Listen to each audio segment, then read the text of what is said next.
Cosmology is the only discipline that takes the entire universe as its single undivided object of study. Every other empirical science can vary conditions, compare samples, revisit the same phenomenon under different circumstances, and repeat experiments. Cosmology has access to none of those procedures because there is only one universe to examine. It is observed from one location in space at one moment in cosmic history by instruments that detect only what happens to reach us. That constraint is not a practical inconvenience waiting for better technology to resolve. It generates a cascade of epistemological problems that have no close analogue in any other empirical discipline. The standard tools of scientific methodology, from confirmation theory and inference to the best explanation to falsificationism and controlled experiment, all deform or break when applied to a domain where there is nothing to compare the universe to and no phenomenon that can be replicated. Cosmologists have known this for decades and have, in many cases, quietly redefined what counts as evidence or as prediction or as explanation, without fully announcing the redefinition. This series works through the major problems of cosmology in their logical order, from the most basic epistemological constraints to the deepest open questions in current research.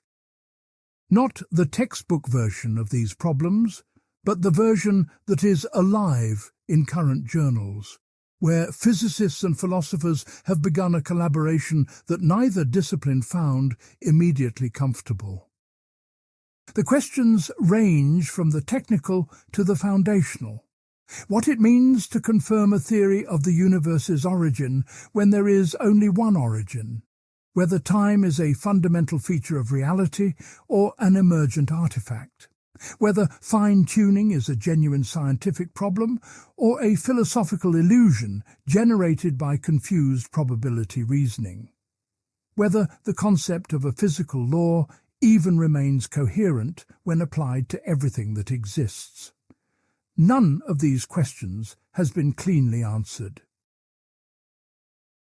What cosmology has done is force them into a form precise enough that we can see exactly what is at stake. Part 1. The science with only one object. Every science is shaped by the structure of what it studies. A biologist can collect thousands of specimens, compare them, run controlled trials, and revisit any organism of interest at a later date. A chemist can synthesize the same compound in different laboratories and verify that the results match. The ability to compare instances, isolate variables, and repeat observations is so basic to the scientific method that we rarely notice it is being assumed. Cosmology studies the universe as a whole, and there is only one of those. This is not a temporary limitation waiting for a more powerful telescope to overcome. It is a permanent structural feature of the discipline that changes the epistemology in fundamental ways. When George Ellis and colleagues formalized what they called the cosmological fitting problem in 1987, they were identifying something the broader philosophy of science had not fully confronted. The gap between the universe as it actually is and the model fitted to available data cannot in principle be closed, even with unlimited observational resources. A concrete scenario clarifies the structure of the problem. A cosmologist measuring the large-scale distribution of matter is not observing the universe at one time from multiple locations. She is observing from one location across multiple times because light from distant regions left those regions billions of years ago. The universe she sees along her past light cone is the universe at different epochs, not the universe as it currently exists, and everything outside that cone is in principle unobservable, regardless of the quality of her instruments.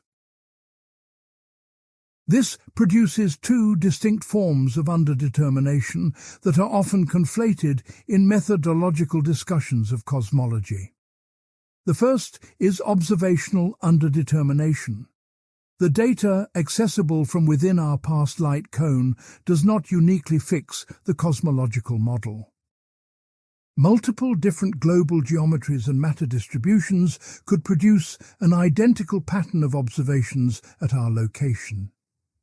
This is not ordinary Duhem-Quine underdetermination, where auxiliary hypotheses could be tested independently. The unobservable regions are unobservable by structural necessity, not by practical limitation. The second form is theoretical underdetermination, and it is more philosophically vexed. Cosmologists routinely assume that the universe is homogeneous and isotropic on large scales, and that locally established physics applies uniformly across all of cosmic time. Both assumptions are necessary for the model to be tractable, and both go far beyond what the data directly supports. Recent observations, including the discovery of filamentary structures spanning billions of light-years, have put enough pressure on the homogeneity assumption that it is now the subject of active empirical debate. The deeper point is that these assumptions are not merely convenient. They are load-bearing in a way that makes the entire edifice of precision cosmology dependent on their truth. Remove the assumption of large-scale homogeneity, and the Friedman-Lemaitre-Robertson-Walker models that underlie virtually every quantitative result in modern cosmology become inapplicable. There is no obviously tractable replacement, and the observational tests that would settle the question are themselves model-dependent in ways that are difficult to disentangle. Compare this to the situation in particle physics. When a theorist proposes a new particle, she can specify predictions distinguishing it from all known particles, and experimenters can build a collider to test them. The theory and the test are in principle separable, and a clean experimental result can settle the matter. In cosmology, the theory, the initial conditions, and the observational limitations are so deeply entangled that it is genuinely unclear what a clean test of a fundamental cosmological hypothesis would even look like. This is not a defect of cosmology as currently practiced. It is a reflection of what the discipline is actually doing, trying to infer the global structure, origin and fate of a system from the inside, using instruments embedded within the system itself. That situation has no precedent in the history of science, and the philosophical frameworks inherited from the philosophy of ordinary sciences are imperfect guides to it. The question this leaves open is whether the underdetermination problem is merely epistemic, or whether it is deeper. Perhaps there is a fact of the matter about what lies beyond our cosmological horizon, and our inability to access it is simply a limitation to work around. Or perhaps the concept of the universe as a whole is doing philosophical work that no physical theory can discharge, in which case the entire project of global cosmology rests on a concept that outruns its own content. That question bears directly on how to interpret every major result in the discipline, and it has not been resolved. Part 2. The Cosmological Principle and what it assumes. The standard model of cosmology rests on a foundational assumption so pervasive that it is rarely subjected to the same critical scrutiny applied to its more specific claims. The assumption is that the universe on sufficiently large scales looks the same everywhere and in every direction. This is the cosmological principle. The universe is both homogeneous, having the same physical properties at every spatial location, and isotropic, presenting the same appearance in all directions from any given point. Without it, the Friedmann equations that describe cosmic expansion have no clean application, and the entire machinery of precision cosmology becomes either intractable or indeterminate. The principle did not originate from observation. It originated from an extrapolation of the Copernican revolution.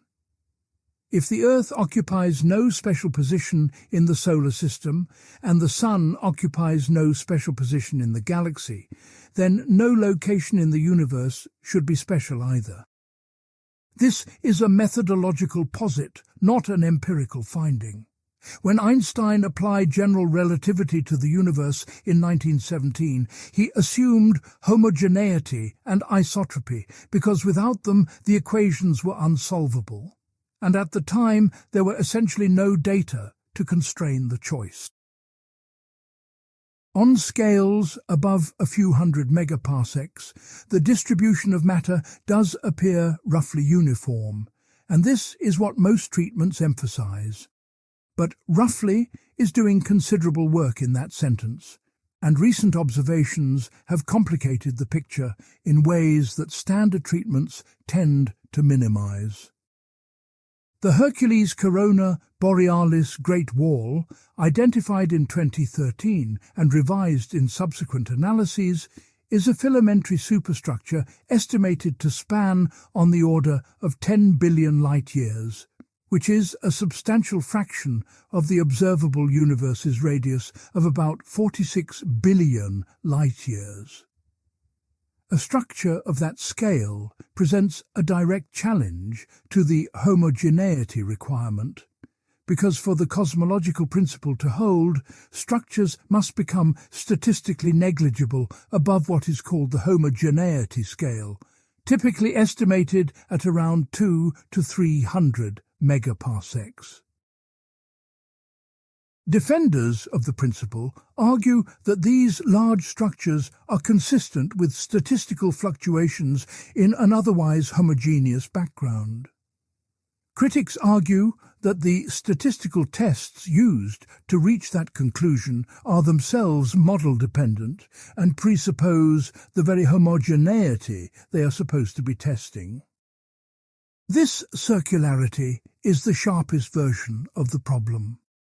To test whether the universe is homogeneous on large scales, you need a statistical framework for what random inhomogeneities would look like in a globally homogeneous universe, and that framework is drawn from the same cosmological models whose validity is in question.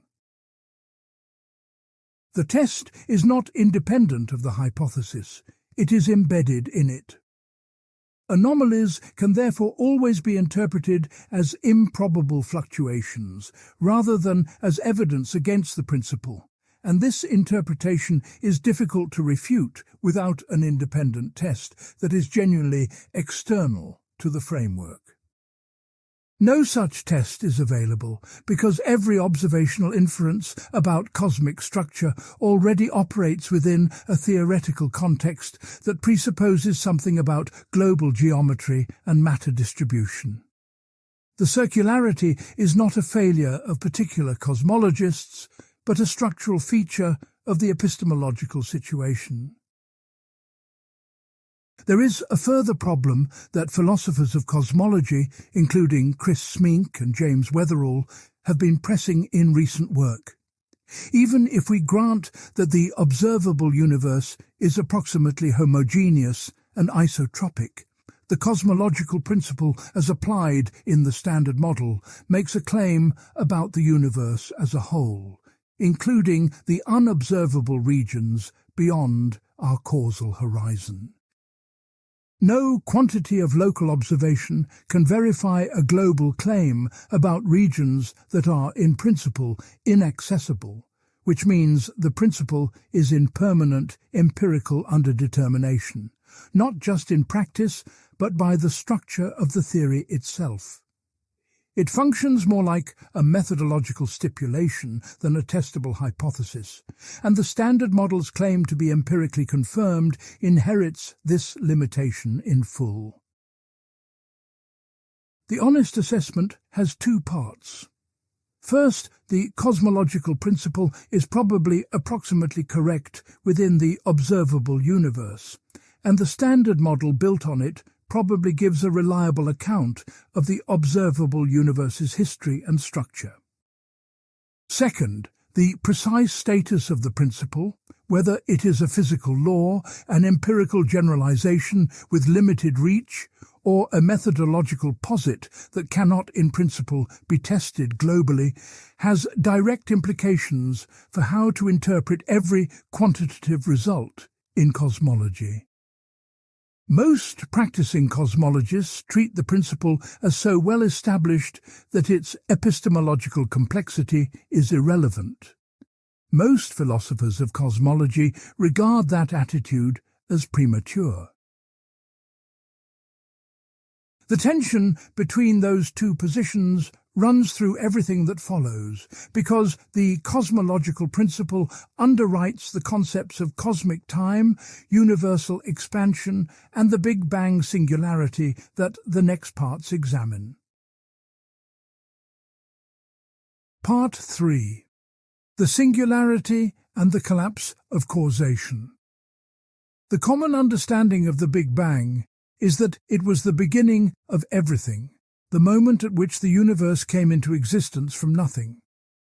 That picture is not quite what general relativity says, and the gap between the popular version and the technical one matters philosophically.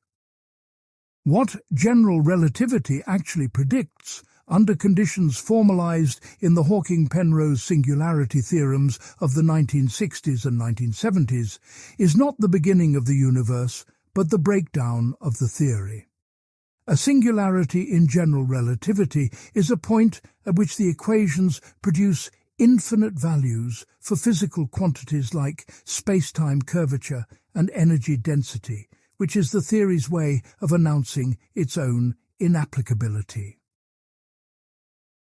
The singularity theorems are worth examining precisely. Hawking and Penrose showed that given conditions which appear to hold in our universe, including the existence of trapped surfaces and energy conditions that realistic matter satisfies, any spacetime described by general relativity must contain geodesic incompleteness. A geodesic is the path of a freely falling particle or a light ray. Geodesic incompleteness means there are paths through spacetime that simply end, reaching the boundary of the manifold in finite proper time without any obstacle stopping them. The singularity is not a point in spacetime where something dramatic happens. It is the absence of spacetime, the boundary where the manifold terminates. This distinction has an immediate philosophical implication. The question, what happened before the Big Bang, presupposes that there is a temporal region prior to the singularity, which presupposes that time extends through it. But if the singularity is the boundary of the space-time manifold, there is no before in the relevant sense, because the concept of before applies to intervals within the manifold, and the singularity is not inside the manifold. This is not a rhetorical deflection. It is a precise claim about the causal and temporal structure of the model. The philosophical problem is not dissolved by this move, however. It is relocated. The new question is not what caused the Big Bang in any ordinary causal sense, but rather why the universe has the particular boundary conditions it has at the singularity, and why the Friedman equations, with the specific initial data they require, have the values they have. These questions about the origin of the initial state are not answered by general relativity itself, because initial conditions are inputs to the Friedmann equations, not outputs. Two major quantum cosmological programs have tried to address this directly. The Hartley-Hawking no-boundary proposal, developed in the early 1980s, attempts to eliminate the initial boundary condition by treating the universe's origin using a Euclidean path integral, in which the time coordinate is analytically continued to a spatial dimension. In this picture, the universe has no temporal beginning because it has no boundary. It is a closed, four-dimensional geometry in which asking what happened before the Big Bang is like asking what is south of the South Pole. The Vilenkin tunneling proposal treats the universe as arising through a quantum tunneling event from a state of nothing, understood technically as the absence of space-time, not merely as empty space. Both proposals face serious problems. The Hartley-Hawking approach requires specifying which term in the path integral to select, and different choices correspond to physically distinct universes. The problem of choosing the right term is not resolved by the proposal itself, but displaced to a meta-level. More recently, Turok and collaborators have argued that when the Hartley-Hawking wave function is analyzed non-perturbatively, it predicts an exponentially suppressed probability for large, smooth universes rather than an enhanced one, undermining the proposal's original motivation. The Vilenkin approach uses the concept of tunneling in a context, the origin of space-time itself, that is outside the domain in which that concept was established, because tunneling in ordinary quantum mechanics always occurs between states of a system that already exists within a pre-existing space-time background. A deeper problem runs beneath both. Both proposals are formulated without a complete and agreed-upon theory of quantum gravity, applying quantum field theory in a regime where general relativity is supposed to break down. They are semi-classical approximations whose reliability cannot be assessed until a full quantum gravity theory exists. The singularity problem has not been solved. It has been translated into a question about quantum gravity that the discipline is not yet in a position to answer. More recent work by Lehners, Steinhardt, Turok and others on bouncing cosmologies attempts a different approach. Replacing the singularity with a bounce, a moment of maximum contraction followed by re-expansion, in which our Big Bang is a transition from a prior contracting phase. This dissolves the initial singularity at the cost of pushing the causal and explanatory problem back, because the contracting phase requires its own account of initial conditions. Whether that account is less problematic than the one it replaces remains an open question in current research. The singularity problem has been transformed, not resolved, and the transformation has revealed just how deeply its roots extend into the problem of initial conditions that Part 6 addresses directly. Part 4. Inflation and the problem of its own success. The standard Big Bang model, applied without modification, runs into three observational facts it cannot explain. The first is that the cosmic microwave background radiation has the same temperature to within 1 part in 100,000 across regions of the sky that were, according to the unmodified model, too far apart to have ever been in causal contact. The second is that the spatial geometry of the universe is measured to be extremely close to flat, and maintaining that flatness requires the initial energy density to have been tuned to within roughly 1 part in 10 to the 60th power of the critical value. The third is the absence of magnetic monopoles, which grand unified theories predict should have been produced copiously in the early universe's hot phase, but are not observed. Guth's inflationary proposal in 1980 addressed all three simultaneously.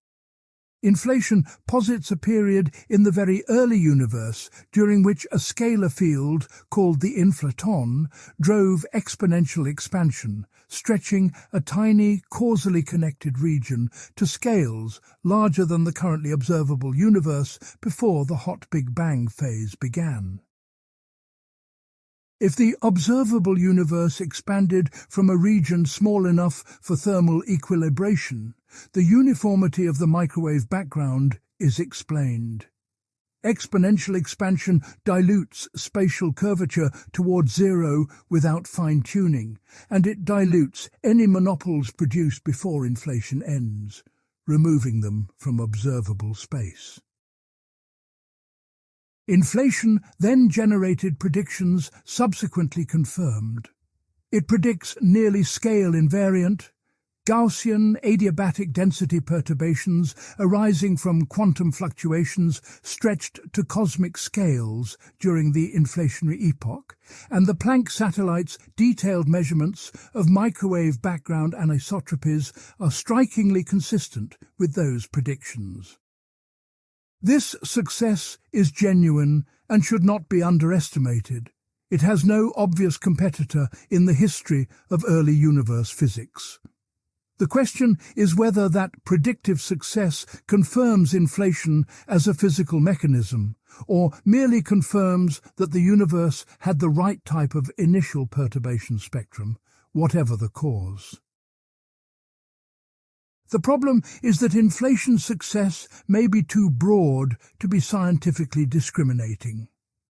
Different inflationary models with different choices of inflaton potential predict different values for observables like the spectral tilt of density perturbations and the ratio of tensor to scalar perturbations. The space of inflationary models is large enough that the theoretical landscape can accommodate almost any pattern of observations. When a class of theories has that degree of flexibility, confirming one prediction within the class provides only weak evidence in its favor, because the observation is nearly guaranteed to be consistent with some model in the space, regardless of whether inflation is the right mechanism. Ijaz, Steinhardt and Loeb made this argument explicitly in a 2017 paper that attracted significant controversy.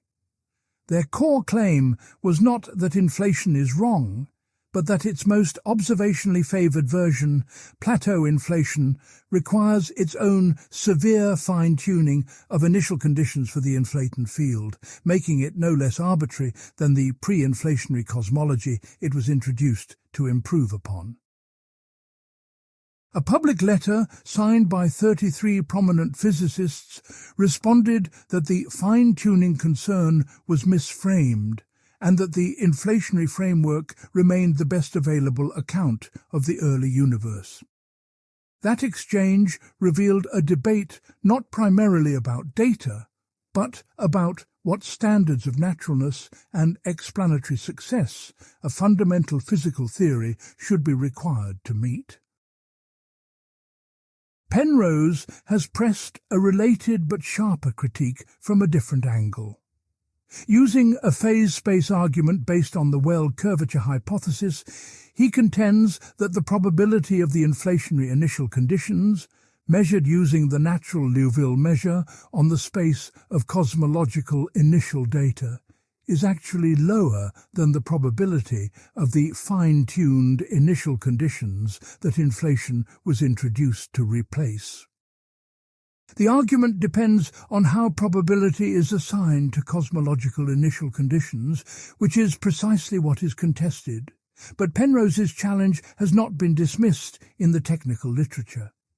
It remains a live objection that defenders of inflation must answer rather than set aside.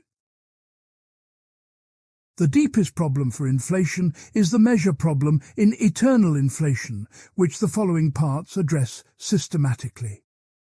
Most inflationary models generically predict that inflation never globally ends.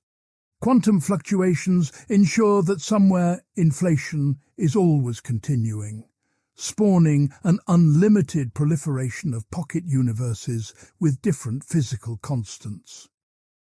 In that case, inflation predicts that almost anything is realized somewhere in the multiverse, and the question of what a typical observer should expect to observe in their pocket universe requires a probability measure over an infinite space of possibilities that is not uniquely specified by known physics. Without such a measure, inflation does not produce well-defined probabilistic predictions for the values of observable quantities in our universe, and without those predictions, it is not clear what would count as confirming or disconfirming the framework. What inflation illustrates at the methodological level is the difference between a theory that solves problems and a theory that can be adjusted to avoid falsification. That distinction is not always crisp in mature physics, and inflation currently sits in an uncomfortable position between the two. Whether it is genuinely confirmed or merely accommodated by current observations is a question that the discipline has not conclusively settled, and it opens directly onto the problem of how to reason about initial conditions more generally. Part 5. The Arrow of Time and the Past. Hypothesis. Every observable physical process has a direction.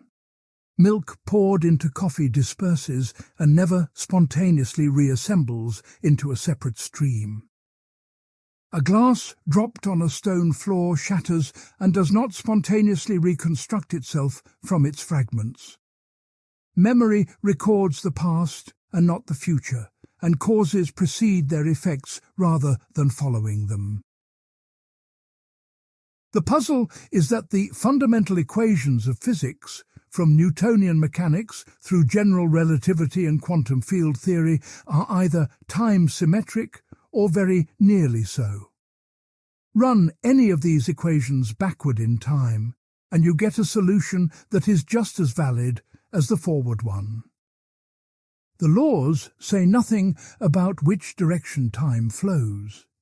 Yet every observable process in the world has a preferred direction, and that direction is universally consistent, pointing the same way everywhere in the observable universe.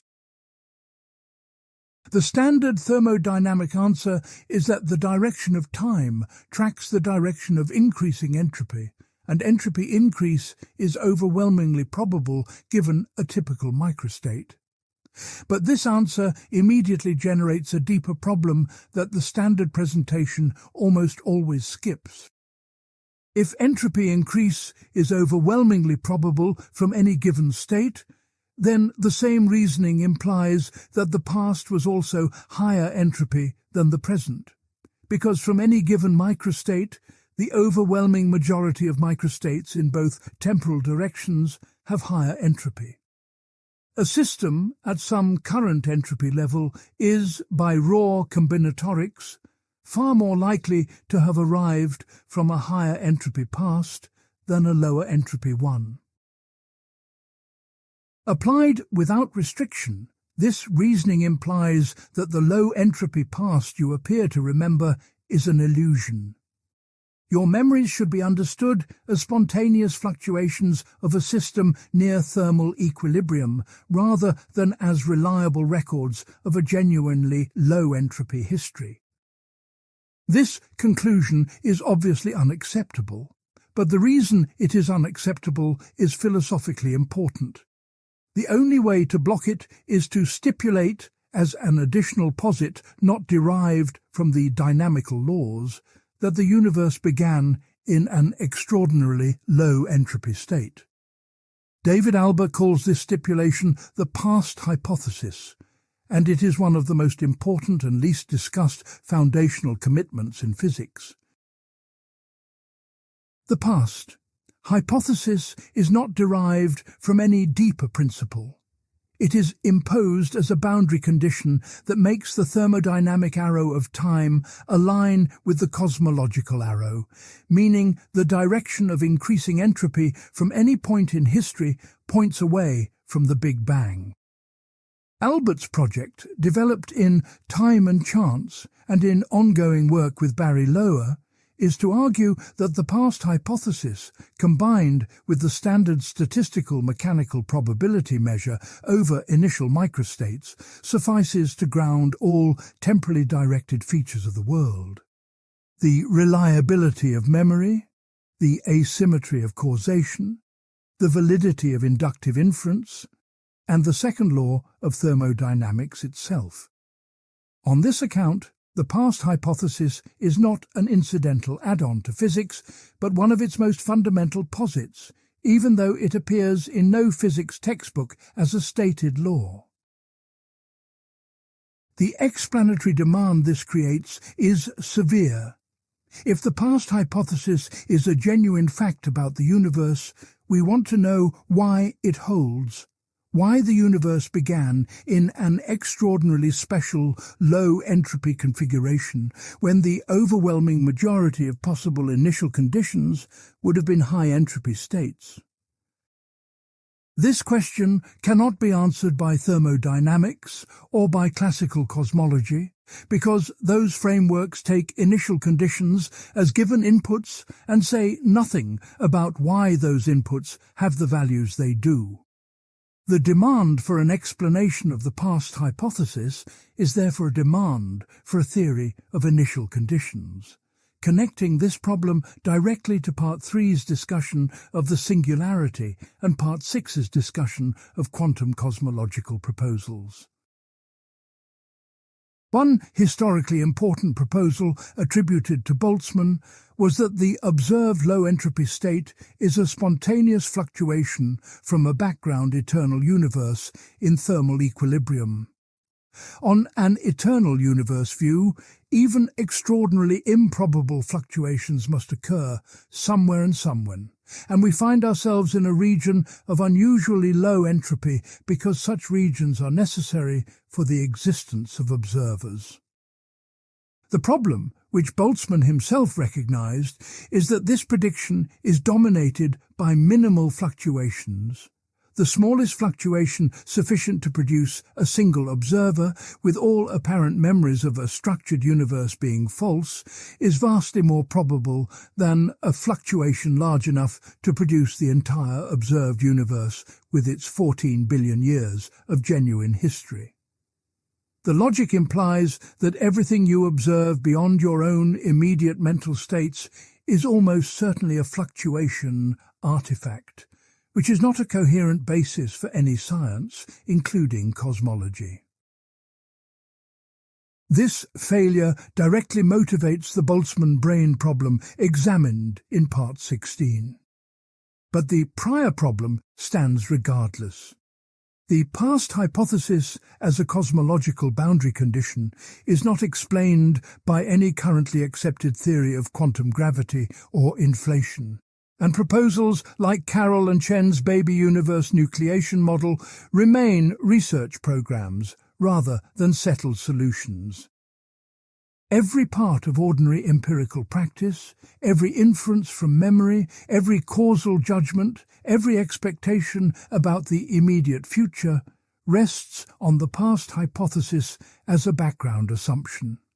Its status as either a contingent cosmic brute fact or a consequence of deeper physical law is one of the most consequential open questions in the philosophy of physics, and the discipline has not answered it. Part 6. Theories of initial conditions. In most branches of physics, initial conditions are not the theorist's problem. A fluid dynamicist specifying a flow field, a quantum chemist computing molecular energy levels, a gravitational physicist modeling a binary star system. All of them treat initial conditions as given inputs to be evolved forward using dynamical laws, not as facts requiring their own theoretical explanation. Cosmology cannot adopt that attitude, because in cosmology the initial conditions are features of the universe as a whole, and their origin is precisely what a fundamental theory of cosmology is supposed to address. The distinction between a dynamical law and a boundary condition therefore becomes philosophically load-bearing in a way it never is in ordinary physics. One position associated with Lee Smolin and critics of the quantum cosmological program holds that the demand for an explanation of initial conditions is legitimate, and that a theory which merely posits them without derivation has failed at an important explanatory task. The opposing position holds that explaining initial conditions is coherent only if there is a deeper theory from which they follow, and that for a theory of everything, this demand eventually reaches a level where stipulation is unavoidable. These positions are not easily reconciled because the disagreement is not about the data, but about what explanatory completeness requires. The debate has a precise analogue in the philosophy of science literature on the difference between explaining the laws of nature and merely describing them, but cosmology makes the stakes concrete.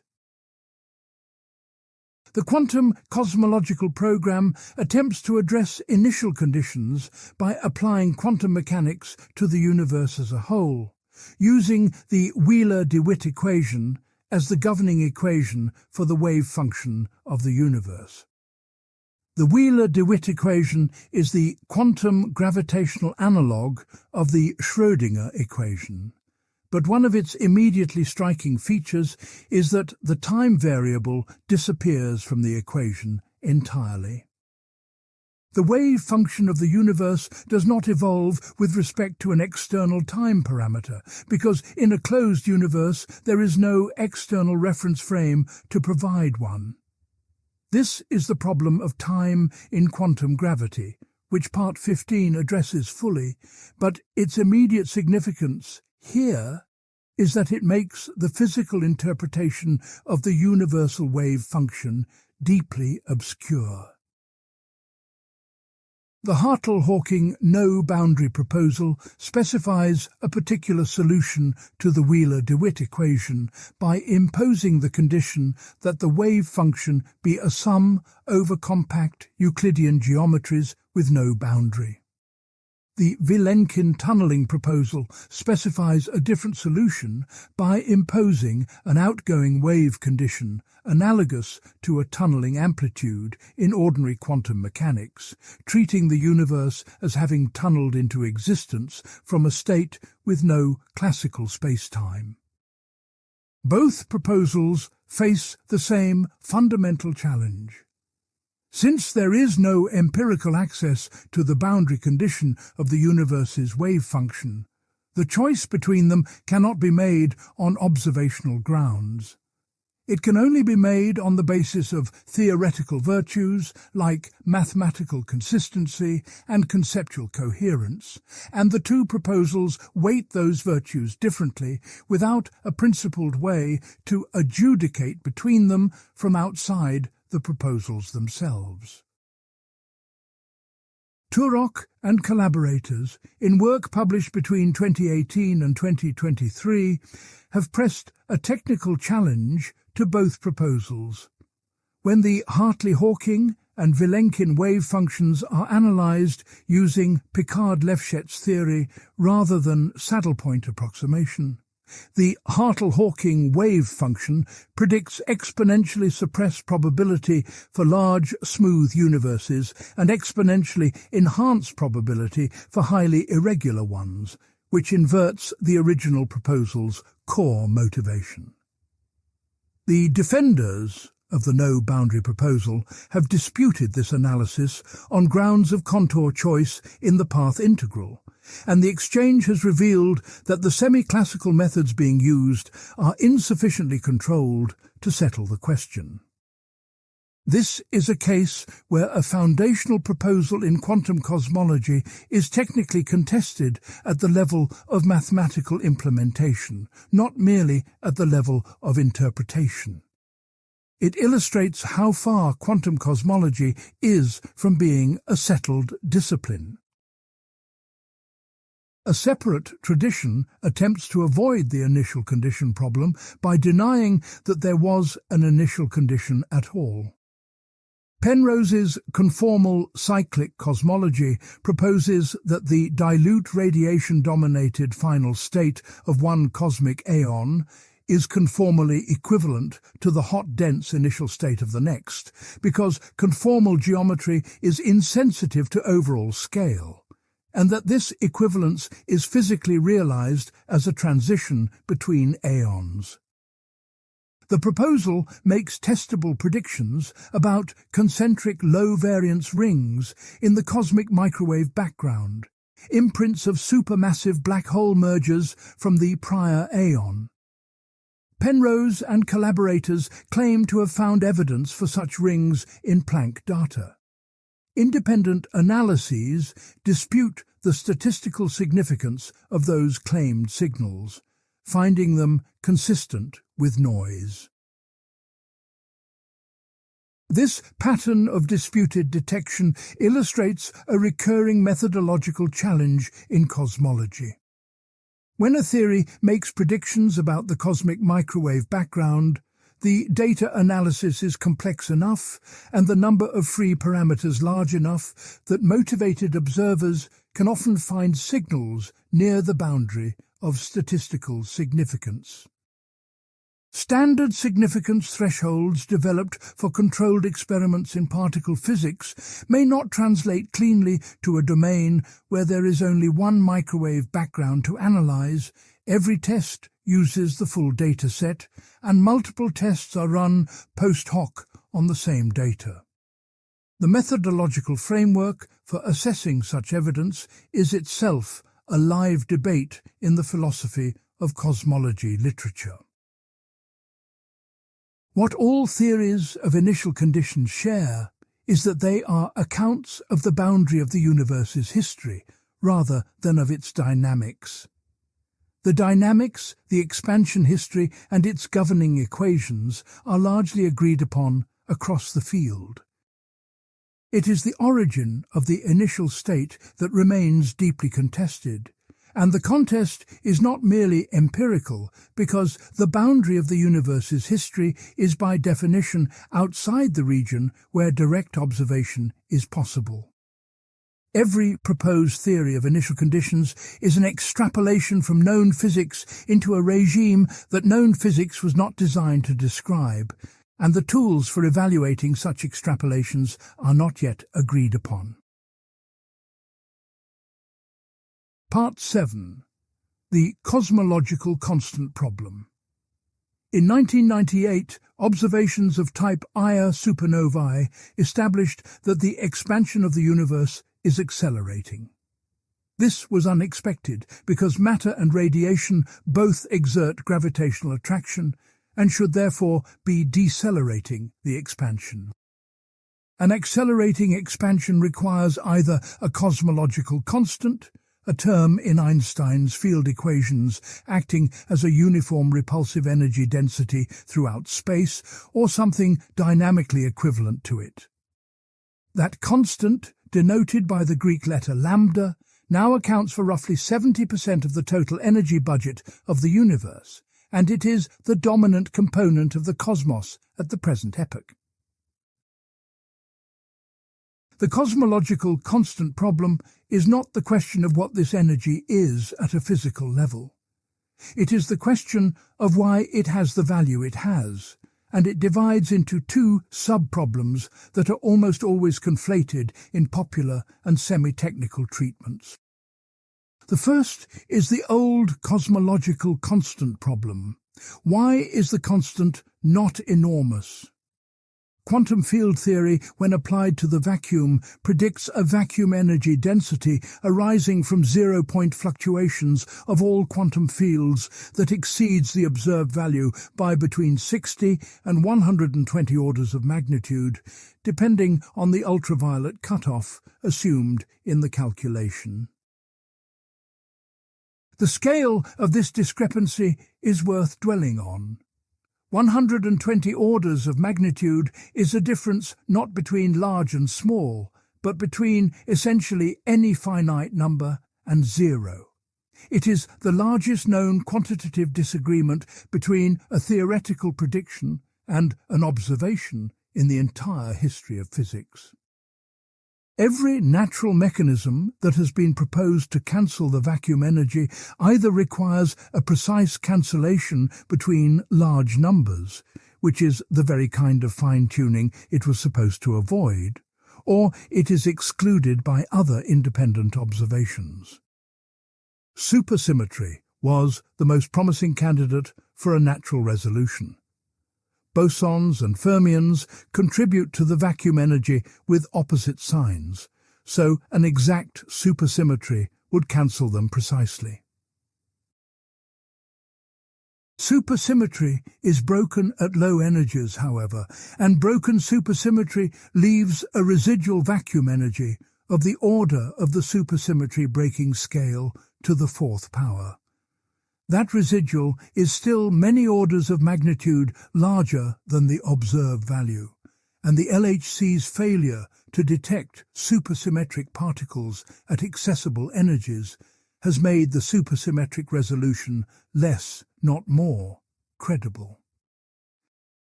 No alternative mechanism has succeeded where supersymmetry failed.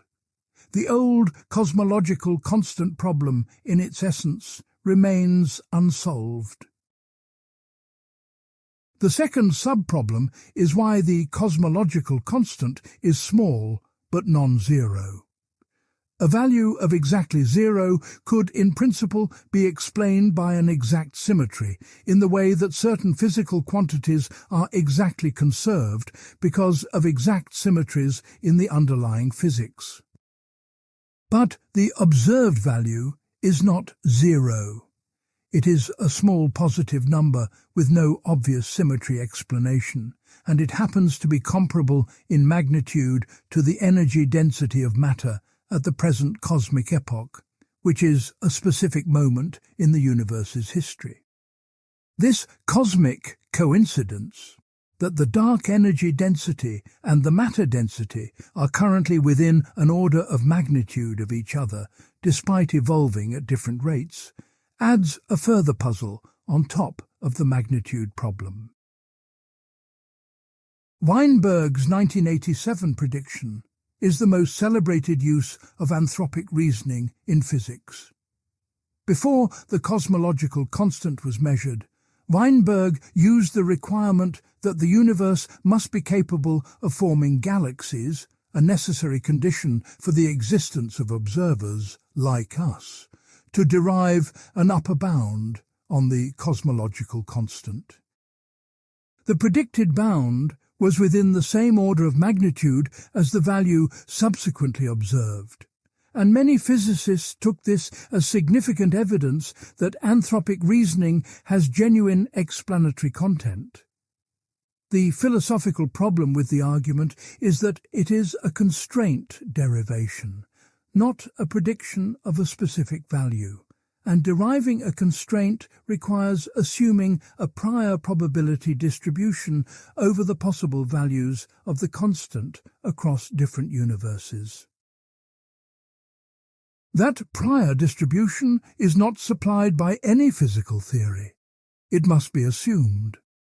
Different priors give different constraints, and the choice of prior is not determined by any observation. Weinberg assumed a roughly uniform distribution over a wide range, which gives the result he derived. Other choices of distribution give different bounds, and there is currently no physical principle that selects the right one without circularity. A more recent development has added a new dimension to the problem. The Swampland program in string theory, associated with Vafa and collaborators starting around 2018, conjectures that consistent theories of quantum gravity cannot support stable de Sitter spacetime, which is the spacetime geometry corresponding to a positive cosmological constant. If the Swampland conjectures are correct, the observed accelerating expansion, which is described by a positive cosmological constant in the Standard Model, is in direct tension with the requirements of a consistent quantum gravity theory. This would mean that the two best-developed frameworks in fundamental physics, the standard cosmological model with a cosmological constant and quantum gravity via string theory, are in direct conflict at the level of the vacuum structure of space-time. The Swampland conjectures are not proven and are contested within the string theory community.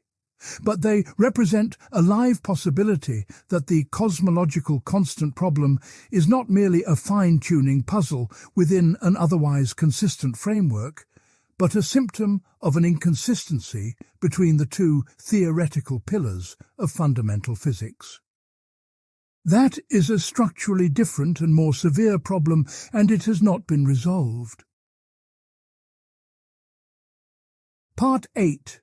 Fine-tuning and the reference class trap. Fine-tuning arguments have a specific logical structure that is often left implicit, which makes them harder to evaluate than they should be. They begin by identifying a physical constant or initial condition whose value must fall within a certain range for some specified outcome to obtain, usually the existence of stable atoms, stars, chemistry, or observers. They then claim that the probability of the constants having a value in the required range, given a random draw from the space of physically possible values, is very small. From this low probability, they conclude that the universe's having an observer-permitting value requires a special explanation. A designer, a multiverse, or some selection mechanism that favours life-permitting conditions. The observational basis for fine-tuning claims is genuine and should be distinguished from the argument's philosophical difficulties. The ratio of the electromagnetic force to gravity, the mass difference between the up and down quarks, the cosmological constant, and the amplitude of primordial density perturbations each fall within ranges required for the existence of stars, heavy elements, and stable chemistry, and those ranges are narrow relative to the parameter spaces of conceivable values. A universe in which the strong nuclear force were 10% weaker would contain no stable atoms. One in which the cosmological constant were several orders of magnitude larger would have dispersed all matter before galaxies could form. These are not impressionistic observations. They are the outputs of careful calculations that have been checked and refined over decades, and the precision of some of them is genuinely striking.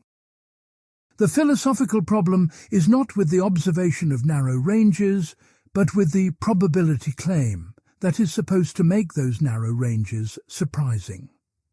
To say that the probability of a life-permitting value is small, you need a probability distribution over the space of possible values, and that distribution must be specified before the observation of the actual value.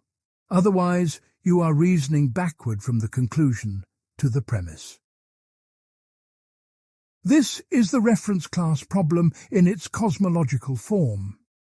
In ordinary probability theory, a distribution is grounded either in a known physical mechanism, like the decay probability of a radioactive nucleus, or in a symmetry argument that justifies treating all outcomes as equally probable. For fundamental constants, neither grounding is available.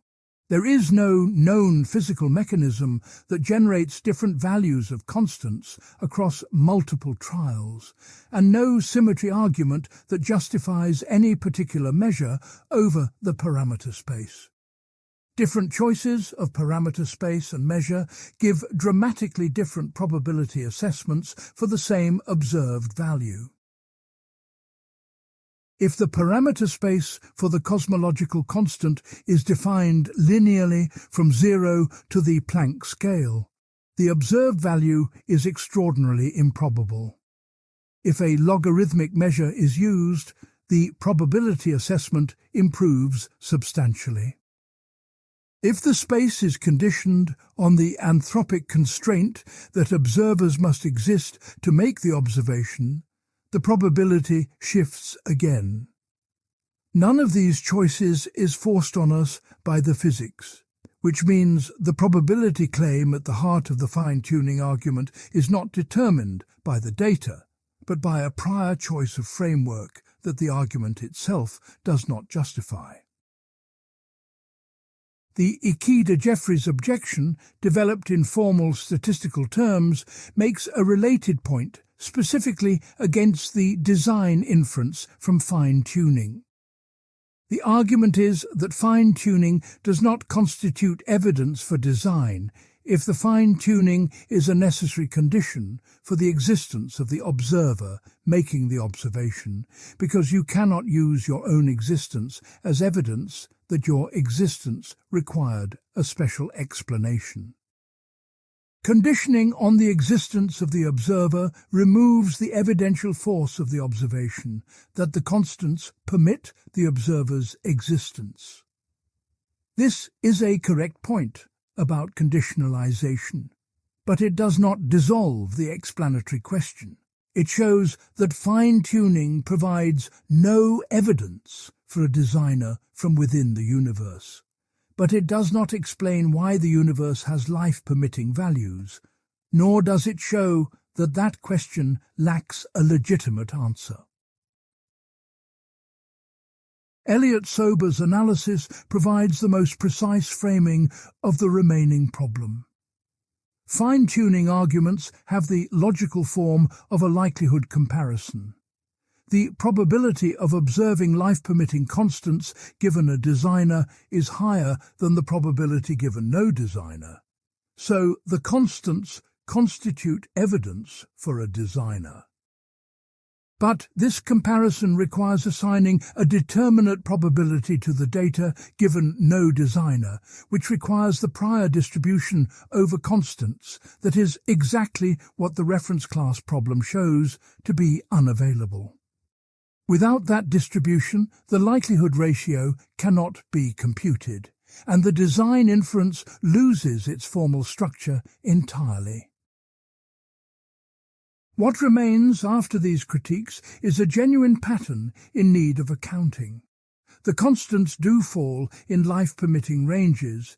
Those ranges do appear narrow relative to some natural scales, and that pattern is not easily dismissed as coincidence when the pattern holds across multiple independent parameters simultaneously. What the critiques show is that the standard probabilistic framing does not have the resources to make the intuition behind fine-tuning arguments precise. The multiverse is the most developed attempt to restore those resources by supplying the missing physical mechanism, but as the next part shows, it creates its own measure problem that is at least as severe as the one it was introduced to solve. Part 9. The Multiverse and the Measure Problem. The multiverse is not a single proposal. It is a family of proposals ranging from the relatively modest claim that quantum mechanics implies a many-worlds branching structure to the maximalist claim that every mathematically consistent structure is physically instantiated somewhere. The version most directly relevant to cosmological fine-tuning is the inflationary multiverse, which arises as a generic consequence of most inflationary models through the mechanism of eternal inflation. Understanding what it predicts, and whether those predictions are scientifically accessible requires examining the measure problem carefully rather than in the cursory way it is usually treated. In an eternally inflating universe, quantum fluctuations in the inflaton field cause some regions to stop inflating and settle into pocket universes, while inflation continues in the surrounding region without bound. Each pocket universe can have different values of the effective low-energy constants, determined by which minimum of the string theory potential landscape the inflaton settles into when inflation ends locally. The result is a vast ensemble of universes, each with different physics, with no causal contact between them once they form. This ensemble is supposed to provide the physical mechanism that fine-tuning arguments require, a genuine distribution over the possible values of constants, grounded in a physical process that produces multiple instances. The explanatory move is legitimate in its structure. If constants are distributed across the ensemble, asking why our constants fall in a life-permitting range becomes analogous to asking why the Earth has properties suitable for life. Not because the Earth was specially designed, but because, among all planets, only some are life-permitting, and we are on one of them. The move requires only that there be a well-defined probability distribution over the ensemble of observers, so that statements about what typical observers should expect to find can be evaluated quantitatively. The measure problem is the failure to specify such a distribution without arbitrariness. The inflationary multiverse contains infinitely many pocket universes, and within them infinitely many observers. To say anything about what a typical observer should expect to observe, you need to compare infinite sets of observers with different properties, which requires a measure on the space of observers that converts the infinite raw counts into well-defined probabilities. Any measure that counts observers by the volume they occupy in the global space-time is dominated by the observers produced in regions where inflation ended most recently, because those regions are inflated to the largest volumes by continued exponential expansion. This leads to the youngness problem. Under volume-weighted measures, the predicted typical observer lives in a universe that is only fractions of a second old, not 14 billion years into its history. The youngness problem was identified and formalized by Albrecht, Sorbo and others. The result is that the most natural measure over the eternally inflating space-time makes our observations of a 14-billion-year-old universe extraordinarily improbable, which means the measure is inadequate rather than the universe being anomalous. Alternative measures have been developed to avoid this conclusion. The causal patch measure, developed by Busso, restricts the observer count to within a single causal patch, the region of space-time accessible in principle to a single observer. The scale factor cutoff measure assigns equal weight to equal intervals of e-fold expansion, cutting off the count at a fixed number of e-folds from the start. Different measures give different predictions for observable quantities, including the cosmological constant, the density of dark matter, and the amplitude of primordial perturbations. There is currently no agreed physical principle that selects the correct measure among the proposed alternatives, and the choice of measure is not forced by any observation, because any observation can in principle be accommodated by a suitable measure. Garriga, Vilenkin and Page have each argued in different ways that any local measure will give different answers to different observers who define their reference class differently, because in an infinite space-time, every type of observer occurs infinitely many times.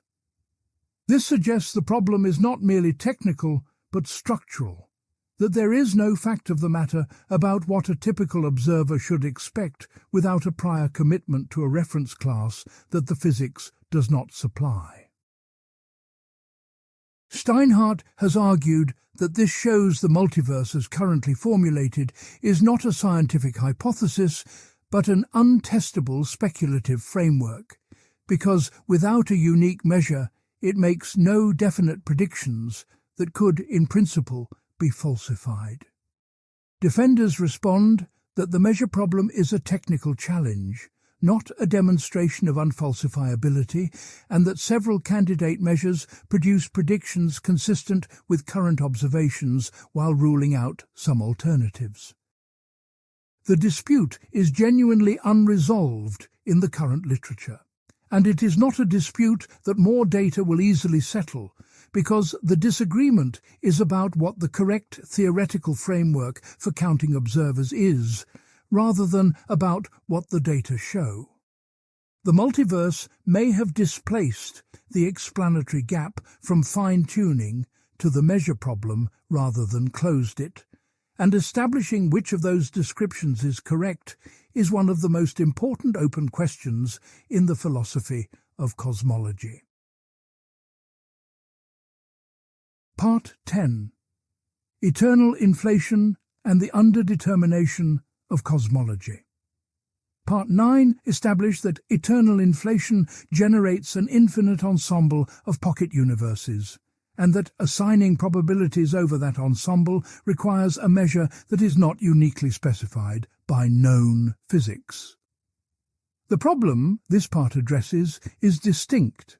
Even granting a particular measure, eternal inflation as a theoretical framework has a structural feature that makes it extraordinarily resistant to falsification, and understanding why requires carefully separating what inflation predicts about our observable universe from what it predicts about the multiverse as a whole. Most treatments run these two levels together, which obscures where the real underdetermination lies. That conflation is worth correcting precisely because it affects how we evaluate the evidential situation for cosmology's most ambitious theoretical commitments. Inflation makes specific, precise predictions about the contents of our observable universe.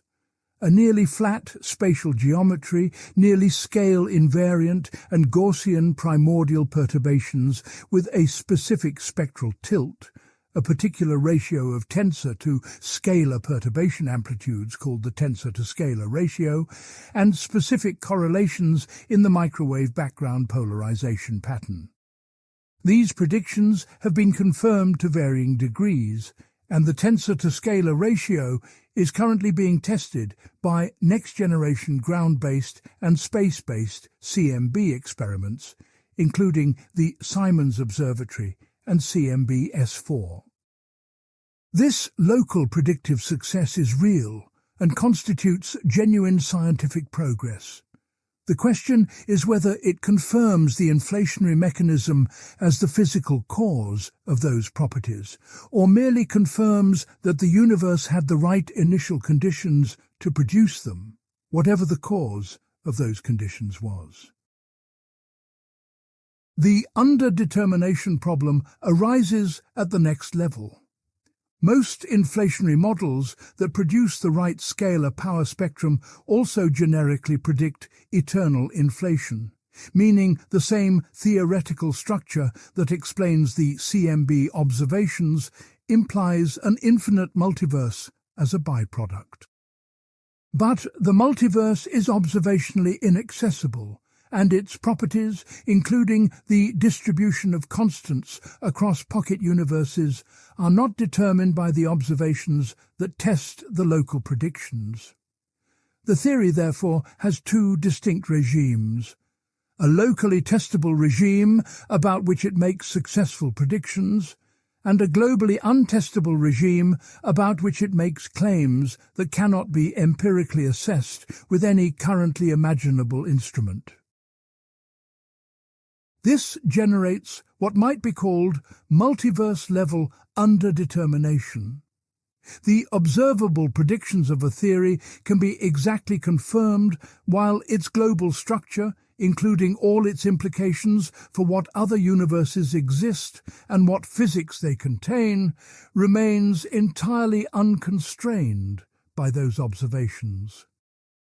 Two inflationary models with completely different multiverse structures can make identical local predictions and therefore be permanently empirically indistinguishable from each other by any observation confined to our past light cone.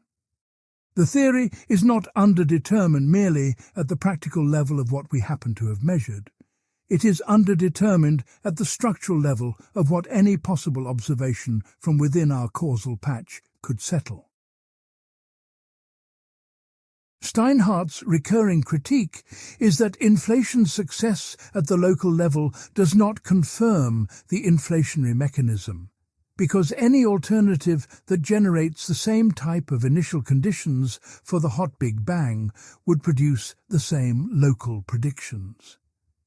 The ekpyrotic scenario, in which the Big Bang is a collision between extended objects in a higher dimensional space-time, can produce density perturbations with the right spectral properties through a completely different physical mechanism.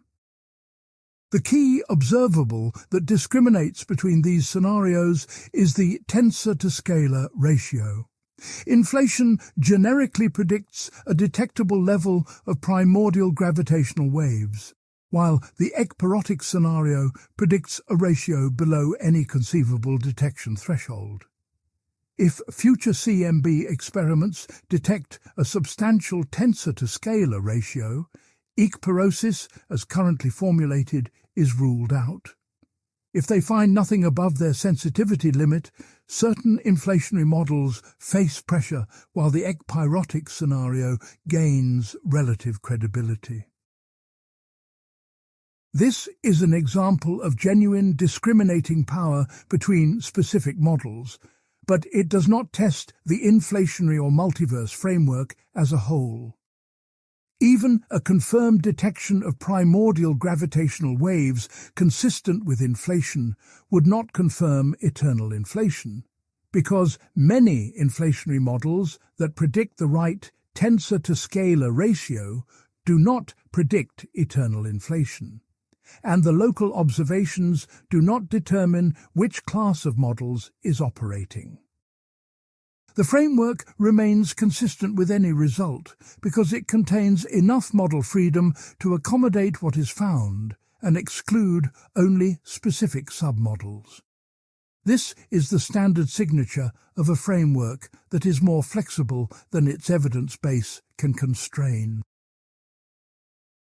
The most direct potential test of eternal inflation would be a collision between our pocket universe and a neighboring one, which would leave a distinctive circular imprint in the microwave background, a disk of anomalous temperature and polarization statistics at the location of the collision.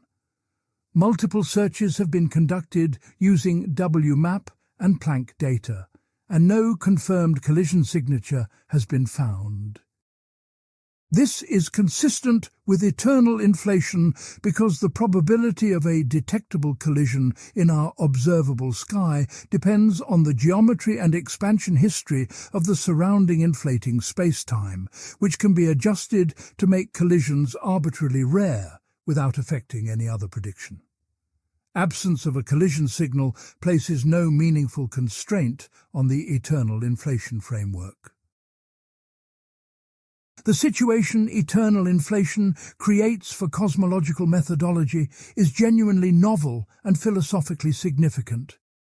A theory can be locally predictively successful, generate an infinite untestable global structure as a generic consequence, and provide no clear criteria within the theory for deciding when the untestable global structure should count as a liability. The philosophy of science literature divides between those who argue that the non-predictive global structure is metaphysical baggage the theory would be better off without, and those who argue it is a legitimate theoretical commitment evaluable by the usual criteria of simplicity, internal consistency, and economy of posits. Neither position has prevailed, and the question of how to assess theories with permanently untestable global commitments remains one of the most unresolved methodological problems in the foundations of cosmology. Part 11. The Landscape and the End of Prediction. String theory was developed as a candidate theory of quantum gravity, with the ambition of deriving the standard model of particle physics and its constants from a single consistent mathematical framework. The expectation, shared by most of its architects in the 1980s, was that the theory would have a unique vacuum state, a single lowest energy configuration that would fix all the constants of nature and allow them to be derived from first principles. That expectation has been comprehensively defeated. String theory appears to have an astronomically large number of consistent vacuum states, estimated at 10 to the power of 500 or more, each corresponding to a different low-energy physics with different particle content, forces and constants. This collection of vacua is the string landscape, and it transforms the explanatory ambitions of fundamental physics in ways that are still being absorbed. The original program of deriving the constants from a unique solution is abandoned not because the mathematics fails, but because the mathematics succeeds too well, producing far more solutions than uniqueness requires. Each solution is in principle a consistent physics, and nothing in the theory itself selects our vacuum as special or even probable. The landscape is not a problem that better calculations might dissolve. It is a structural feature of the theory confirmed by increasingly detailed explorations of the solution space. The connection to the multiverse is direct.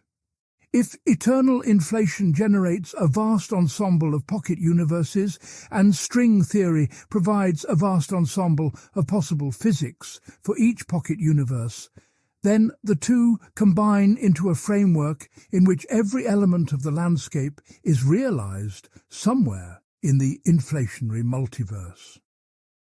The anthropic selection argument can then be applied.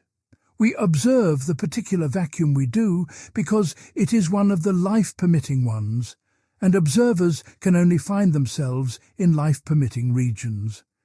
This is the logic that motivates the anthropic turn in string cosmology, most prominently in work by Susskind, Busso, and Polchinski.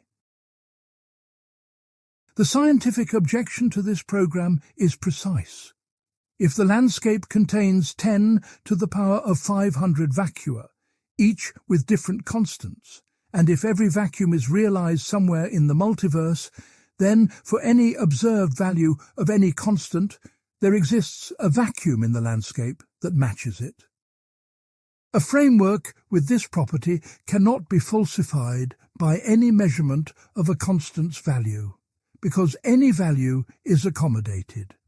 This is not a criticism of the mathematics, but of the inferential relationship between the theory and the data. A theory that predicts everything predicts nothing. Defenders respond that the landscape does not predict everything with equal probability, that the measure over the multiverse assigns different weights to different vacua, and that conditioning on the observer's existence further constrains the accessible region of the landscape. This reply has force if and only if a unique and principled measure exists, which returns us to the measure problem established in Part 9. Without a unique measure, The landscape is not a predictive framework, but a repository that can accommodate any result, and accommodation is not confirmation. The critics, including Smolin, White and Ellis, have pressed exactly this point, and it has not been answered by the defenders with anything resembling a settled resolution. A more recent and technically precise challenge comes from the Swampland program. Vafa and collaborators have identified conjectured constraints on which effective field theories can arise as consistent limits of quantum gravity, and which are in the swampland, meaning they cannot be embedded in a consistent theory of quantum gravity. Several swampland conjectures, if correct, would significantly restrict the landscape by ruling out de sitter vacua, which are precisely the kind needed to support a positive cosmological constant. The de sitter conjecture states that scalar field potentials in quantum gravity must satisfy a lower bound on their gradient, which is incompatible with the flat potential regions needed for both slow-roll inflation and de sitter vacua. If the de sitter conjecture is correct, inflation as standardly formulated is inconsistent with quantum gravity, and the cosmological constant is not a vacuum energy at all, but something dynamically different, possibly a rolling scalar field called quintessence. The Swampland program is both a constraint on the landscape and a potential resolution of the cosmological constant problem through a different mechanism. But its conjectures are unproven and contested within the string community itself. The situation as of current research is that the theory generating the landscape also generates conjectures that, if true, would dramatically shrink it, but neither the landscape size nor the validity of the swampland conjectures has been established beyond dispute. Fundamental physics is in the unusual position of being uncertain not merely about which theory is correct, but about what its best developed candidate theory actually predicts. Part 12. Dark Matter and the Epistemology of Invisible Posits. The inference to dark matter is one of the best documented cases in modern science of a theoretical entity posited purely on gravitational grounds, with no direct detection of its constituent particles, despite decades of increasingly sensitive searches. It is also a case study in the epistemology of invisible theoretical posits, because it exhibits with unusual clarity the structure of reasoning that allows scientists to move from observed anomalies to confident conclusions about unobserved entities. That reasoning has a specific logical form, and understanding where it succeeds and where it becomes vulnerable requires examining its premises explicitly. Dark matter is not a solved problem presented to illustrate a method. It is a live case where the method is under stress. The first and most robust evidence comes from galaxy rotation curves. In a system where most of the mass is concentrated near the center, objects orbiting at larger radii should orbit more slowly, following the same logic that makes Neptune orbit the Sun far more slowly than Mercury does. Vera Rubin and Kent Ford's systematic measurements from the early 1970s onward showed that the orbital velocities of stars in spiral galaxies remain roughly constant out to the galaxy's visible edge and beyond, rather than declining as Newtonian gravity predicts. A constant rotation curve requires that the mass enclosed within each orbit continues increasing linearly with radius, far beyond the distribution of visible stars and gas.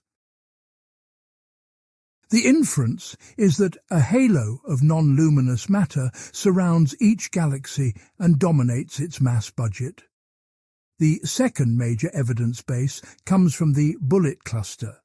two galaxy clusters that have passed through each other, separating the hot gas, which interacts electromagnetically and is slowed by the collision from whatever component does not interact electromagnetically and continues moving as if the collision had not occurred. Gravitational lensing maps show the mass concentration following the non-interacting component, not the hot gas, providing evidence that the majority of the cluster mass is in something that interacts only gravitationally. This is the most direct evidence that the anomalous gravitational effects cannot be explained by a modification of gravity alone, because a modification of gravity would affect the lensing maps in a way inconsistent with the observed separation. The third evidence base is cosmological structure formation. The standard model requires a component of matter that decouples from the photon-baryon plasma before recombination, allowing gravitational structures to begin forming at an early epoch when ordinary matter is still tightly coupled to radiation. Cold dark matter provides precisely this scaffolding, and the predictions of the cold dark matter model for the large-scale structure of the universe, the distribution of galaxy clusters, voids and filaments, agree strikingly with observations from large-scale surveys like the Sloan Digital Sky Survey and its successors. No competing framework has matched this success across all three evidence bases simultaneously. The epistemological problem is that none of these three evidence bases constitute direct detection of dark matter particles. They are all inferences from gravitational effects, and gravitational effects can, in principle, be explained either by positing new matter or by modifying the gravitational law. Modified Newtonian dynamics, developed by Milgram in 1983, reproduces galaxy rotation curves from a single additional parameter that modifies Newtonian gravity below a critical acceleration threshold. Its relativistic extension, tensor vector scalar gravity, developed by Bekenstein, does better, but it faces serious difficulties with the bullet cluster evidence and with predicting the correct acoustic oscillation peaks in the cosmic microwave background simultaneously. The logical structure here is important. The inference to dark matter has the form of an abduction. Dark matter is the best explanation of the gravitational anomalies given everything else we know about gravity. The conclusion depends on the premise that general relativity is correct at galactic and cosmological scales, and on the premise that no undetected modification of gravity can account for all the evidence simultaneously. The second premise is not a priori, but an assessment of the current state of alternative frameworks, and it is sensitive to future developments in modified gravity theories. The search for dark matter particles has now excluded large regions of the parameter space for the most theoretically motivated candidates.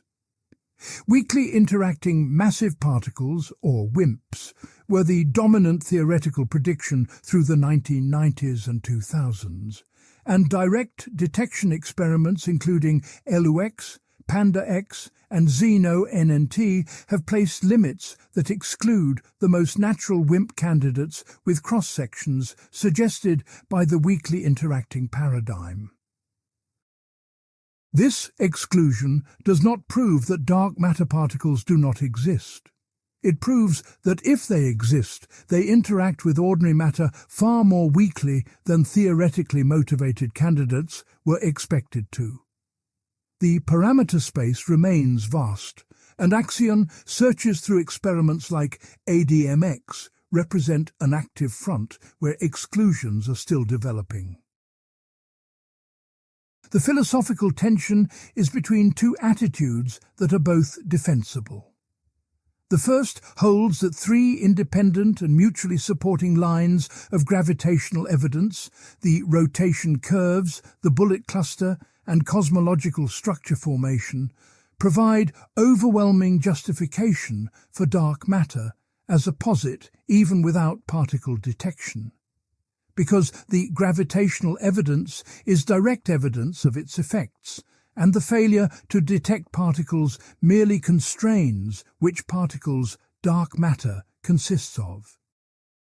The second holds that the failure of direct detection for the theoretically motivated candidates is itself evidence that our theoretical framework for what dark matter should be is wrong, and that it reopens the question of whether the right explanation of the gravitational anomalies is dark matter or modified gravity in a form not yet adequately developed.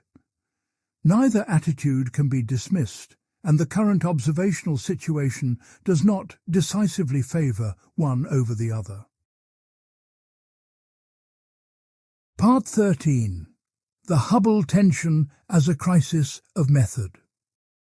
The Hubble constant measures the current rate of expansion of the universe, the speed at which two galaxies are receding from each other per unit of distance separating them. It is one of the most fundamental parameters of the standard cosmological model, and since the 1990s it has been measured through two classes of method that are independent in the sense that they rely on entirely different physical processes and data sets.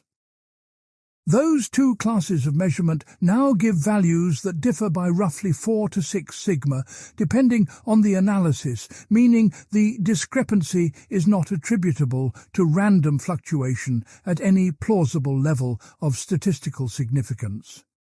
This is the Hubble tension, and it has moved in the past 5 years from a potential calibration error to a genuine crisis for the standard model.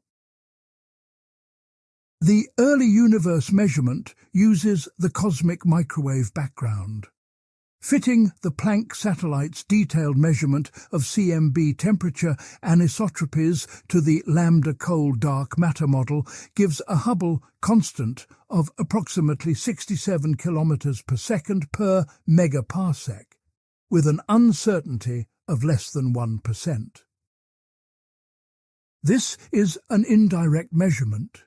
The CMB encodes information about the acoustic oscillations of the early universe, and the Hubble constant is inferred by fitting a model to those oscillations.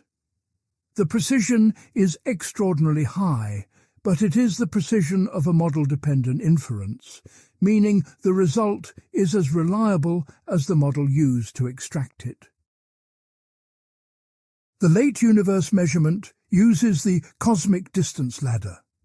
Cepheid variable stars in nearby galaxies, whose intrinsic luminosities are correlated with their pulsation periods, are used to calibrate the distances to galaxies hosting type Ia supernovae, which are used in turn to calibrate distances to galaxies far enough away that their recession velocities are dominated by cosmic expansion rather than local gravitational motions.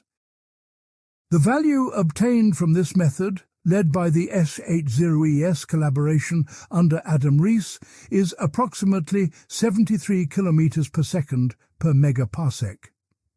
The JWST has since been used to check the Cepheid calibration independently, and the result confirms the S80ES measurement rather than narrowing the gap.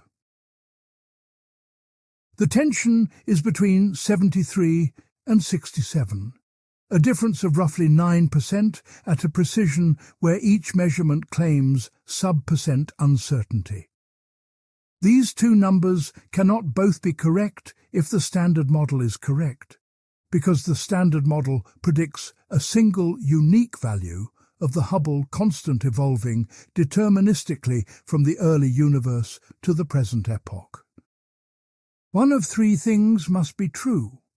One or both measurements contain systematic errors not yet identified, or the standard model is missing physics that creates an effective difference between the early and late values. Exhaustive searches for systematic errors in the distance ladder have not identified a source of error large enough to close the gap, and the CMB inference is robust across multiple independent analyses. The new physics possibilities divide into early time modifications, which change the sound horizon scale before recombination, and late time modifications, which change the expansion history after recombination. Early dark energy, a component with substantial energy density during the period before recombination that then dilutes away, can reduce the sound horizon scale and bring the CMB inferred Hubble constant upward towards 73. But fitting early dark energy to the CMB data comes at the cost of worsening fits to the large-scale structure data, creating a tension between the CMB and baryon acoustic oscillation measurements that was not present in the pure lambda cold dark matter model. No proposed modification has resolved the Hubble tension without introducing comparable tensions elsewhere in the data, which has been the consistent pattern across several years of proposals. The methodological significance of the Hubble tension is greater than the tension itself. The standard model of cosmology has 12 or so free parameters that are fitted to observations, and its success has been demonstrated by its ability to fit multiple independent data sets simultaneously with a single, consistent parameter set.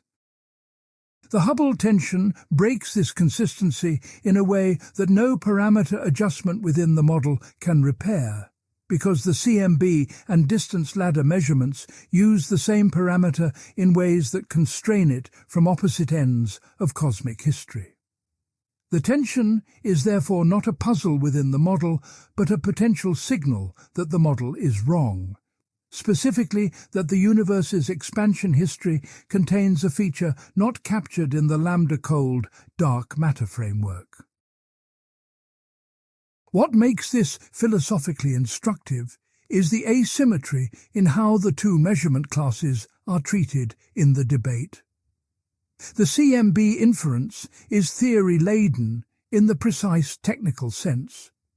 It depends on the correctness of the standard model at recombination, approximately 380,000 years after the Big Bang. The distance ladder inference is more directly empirical, but depends on chains of calibrations that accumulate systematic uncertainties at each rung. When the two conflict, there is no neutral standpoint from which to decide which to trust more, because the decision criteria are themselves theory-dependent. Commentators including Subir Sarkar have gone further, arguing that the assumption of large-scale homogeneity itself biases the CMB inference, and that local inhomogeneities not captured in the standard model can shift the inferred Hubble constant. This view has not achieved consensus, but has not been definitively refuted, and it illustrates how deeply the Hubble tension connects back to the cosmological principle discussed in Part 2.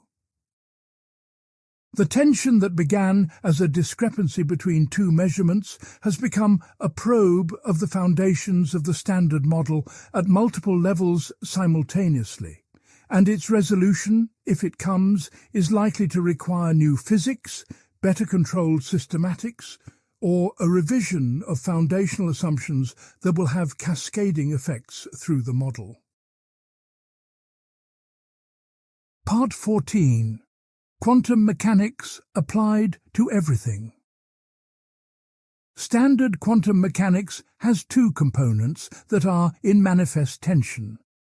The first is the Schrödinger equation, which describes how a quantum state evolves deterministically and continuously in time.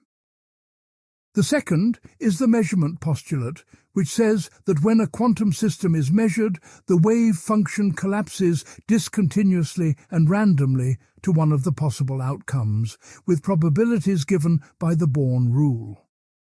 This collapse is not described by the Schrödinger equation.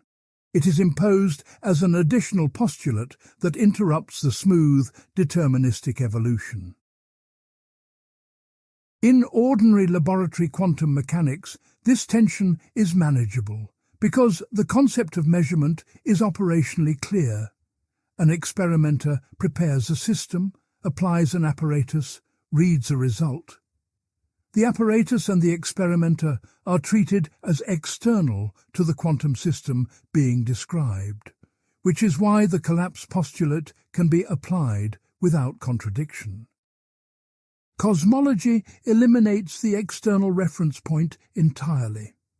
When quantum mechanics is applied to the universe as a whole, there is no external observer, no external apparatus, no external space-time background against which the measurement is defined, because everything that exists is inside the system being described. This is not a new observation. De Witt formalized it in the 1960s, and it is the starting point for the Everettian or many-worlds interpretation, which resolves the tension by eliminating the collapse postulate entirely and retaining only the Schrödinger equation. On the Everettian interpretation, quantum mechanics describes a universal wave function that evolves always according to the Schrödinger equation, and what appears to be a measurement outcome is a branch of the wave function in which both the system and the observer have definite correlated values, with no collapse and no unique outcome. The branching structure is not added by hand, but emerges from the decoherence of quantum subsystems through interaction with their environments, which suppresses interference between branches and makes them effectively independent. The Everettian interpretation is the one most naturally suited to quantum cosmology, because it requires no external observer and no privileged measurement events. The universe's wave function simply evolves, and what we experience as the definite classical world is one branch of that evolution. But the interpretation faces a severe internal problem, the probability rule. In ordinary quantum mechanics, the Born rule is a postulate that connects the squared amplitudes of the wave function to observable frequencies of outcomes. In an Everettian framework, all branches occur. If an experiment has two possible outcomes, with amplitudes corresponding to a 90% chance and a 10% chance, both outcomes occur in different branches. Saying that the first outcome is more probable than the second is not straightforwardly true in a framework where both happen, and the challenge is to derive a sense in which probability talk remains meaningful. David Deutsch and David Wallace have developed an argument using decision theory and the structure of rational preference under uncertainty, that an agent who knows the Everettian framework should bet on branches with higher amplitude, and that this preference is what the Born rule says. The decision-theoretic derivation is technically sophisticated and has been refined over 20 years. Critics, including Adrian Kent and David Albert, have argued that it is circular. The argument assumes a principle of indifference between branches of equal amplitude that already encodes the Born rule, rather than deriving it from more primitive assumptions. Wallace disputes the circularity charge, and the exchange has been precise enough to constitute genuine progress in understanding what would be needed for the derivation to succeed. The status of the derivation remains contested among philosophers of physics in the current literature, with no consensus view. The cosmological implications of the probability problem are direct and severe. Quantum cosmological calculations routinely produce wave functions that are superpositions of multiple possible cosmic histories, including histories with very different large-scale structure, different values of the cosmological constant, and different initial perturbation spectra. The claim that the universe has some particular set of observable properties with high probability requires applying the Born rule to a universal wave function, which requires either the decision-theoretic derivation that is still contested, or an additional postulate whose status in a theory of everything is unclear. Without a settled account of probability in quantum mechanics applied to the universe as a whole, the quantitative predictions of quantum cosmology cannot be interpreted in a straightforward way. A further problem concerns the role of the classical spacetime background. Standard quantum field theory is defined on a fixed classical spacetime, and the quantum fields propagate through that spacetime as a given arena. In quantum cosmology, the spacetime itself is supposed to be a quantum degree of freedom, with no classical background to serve as the fixed arena. Every existing approach to quantum cosmology must make some assumption about how to handle this, either by fixing a background and treating quantum corrections perturbatively, which works only when the background is a good approximation, or by attempting a fully background-independent formulation, which is what loop quantum cosmology attempts at the cost of requiring a specific discretization of spacetime structure. Neither approach is widely regarded as the final word, and the choice between them is not a choice between two equally developed options, but between one framework with known limitations and another with known but different limitations. The problem of quantizing cosmology is not primarily a technical challenge awaiting better mathematics. It is a conceptual challenge about what the basic ontology of a quantum theory of the universe should be, and that challenge remains open in the foundational literature. Part 15. The problem of time in quantum gravity. In classical general relativity, time is part of the space-time fabric, and different observers in relative motion disagree about the temporal ordering of events that are not causally related. Time is not a universal background parameter ticking identically for all observers. It is a feature of the metric, the geometrical object whose values encode the structure of spacetime.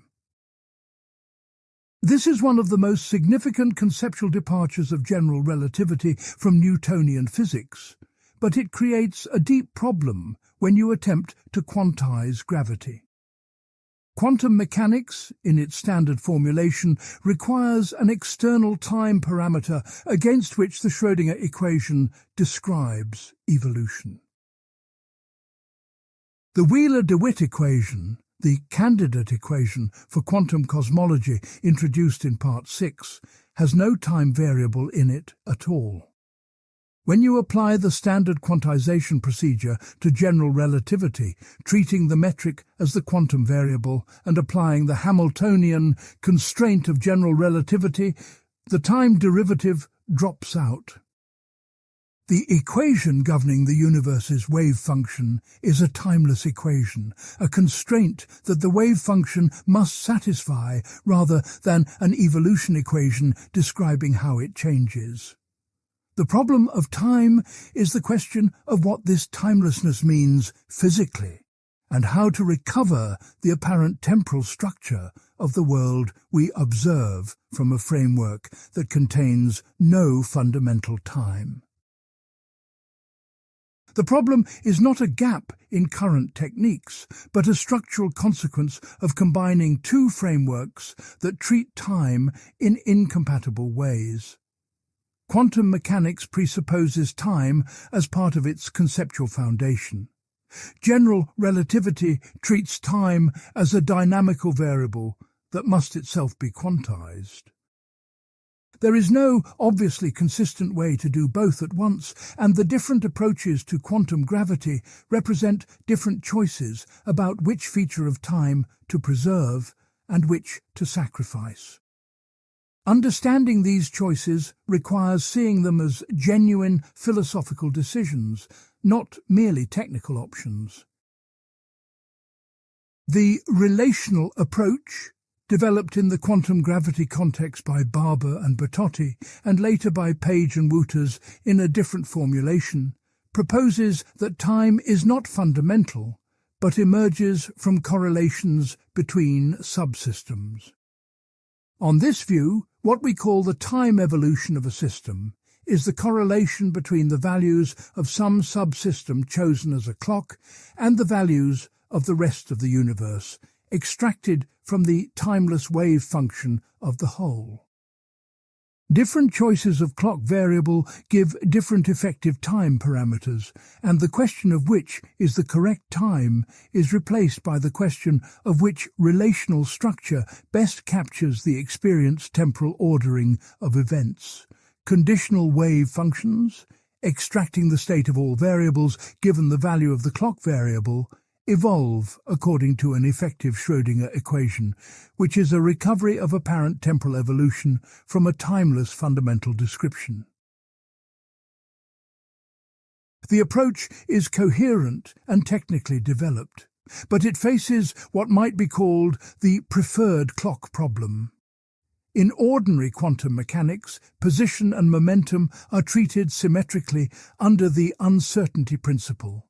But if time is extracted from a clock variable, the clock must be treated as a classical degree of freedom with a definite value used to condition the rest of the wave function, which breaks the symmetry and requires justification. Moreover, different clock choices can give empirically inequivalent descriptions, and nothing in the framework specifies which clock the universe is using. In a fully quantum universe, every subsystem is entangled with every other, and the relational extraction of time is not uniquely defined by the physics, but depends on a choice that the physics leaves open.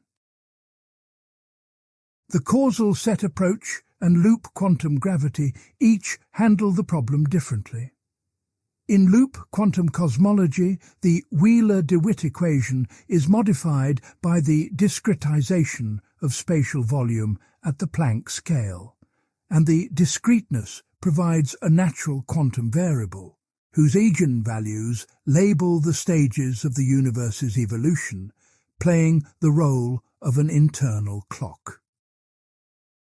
In causal set theory, space-time is replaced by a discrete partial order of events, and time is replaced by the causal ordering relation, with no continuum metric in the fundamental description.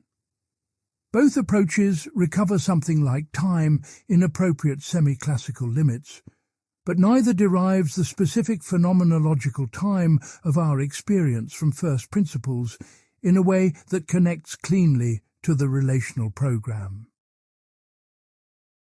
The problem of time connects to the arrow of time discussed in Part 5 in a way that is underappreciated.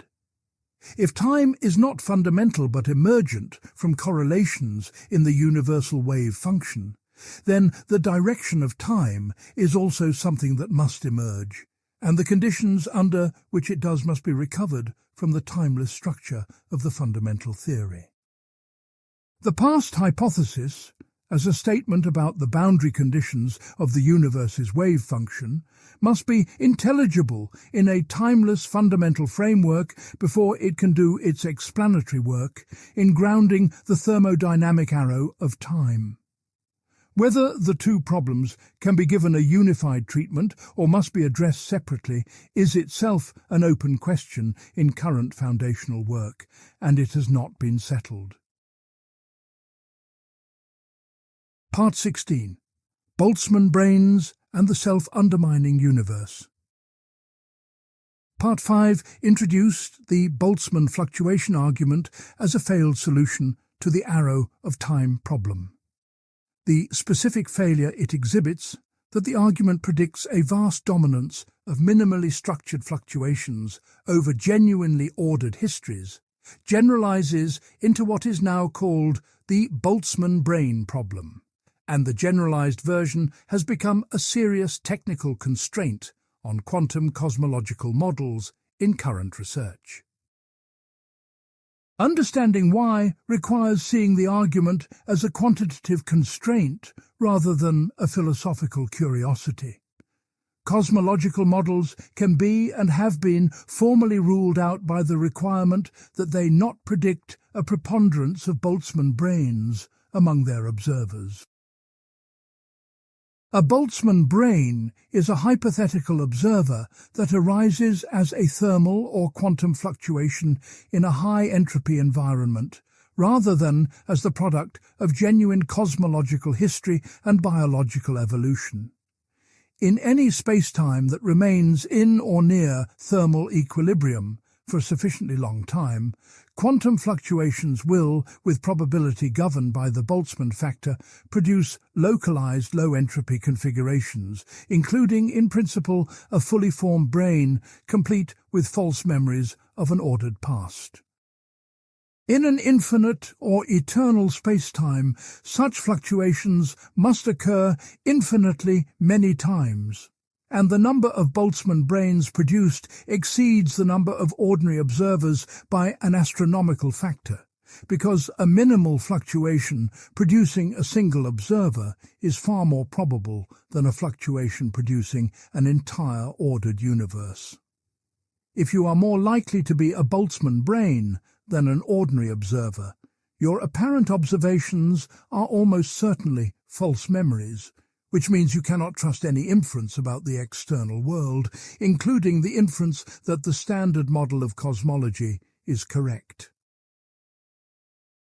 The self-undermining character of this conclusion is the core of the problem. If a cosmological model implies that most observers in it are Boltzmann brains, the model undermines its own confirmation. An observer reasoning within that model has strong grounds for thinking her observations are untrustworthy, which means she has no reliable basis for believing the model.